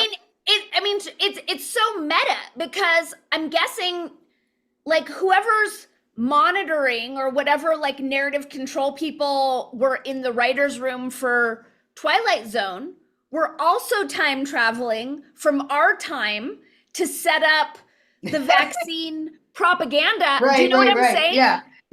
Future creates the past, kind of, right? Very Exactly. QAnon.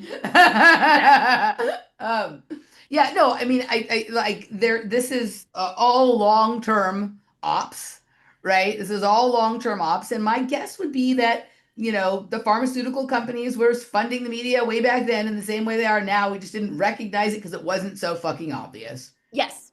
Yep. Yes. All right, guys, I think any let's see if there's a question or two or a comment or something to respond to. Do we have anyone else to thank for super chats? We don't yet, although they're about to come pouring in. So if you guys want us to thank you, send them now. Christopher Sean, yes, it was the aspirin episode. You are correct. And, all right, questions, comments. This was an extra long episode. I hope you guys who've missed us have all appreciated it. We'll be back when we feel like it. But if you have any questions or comments for us right now, we will gladly take them, all capital letters, so Dani can read them to me. Exactly. Bye, Michael Charlie. He had to go. Bye, Michael Charlie. Thank you guys for your generous super chats. They mean the world. No one has any questions. All right. Well, we'll be back when we feel like it. In the meantime, go check us out at wordspodcast.locals.com. There's lots of stuff there. And that's the best way you can support us, is by becoming a member, a supporter over there. All right, guys, we will see you next time.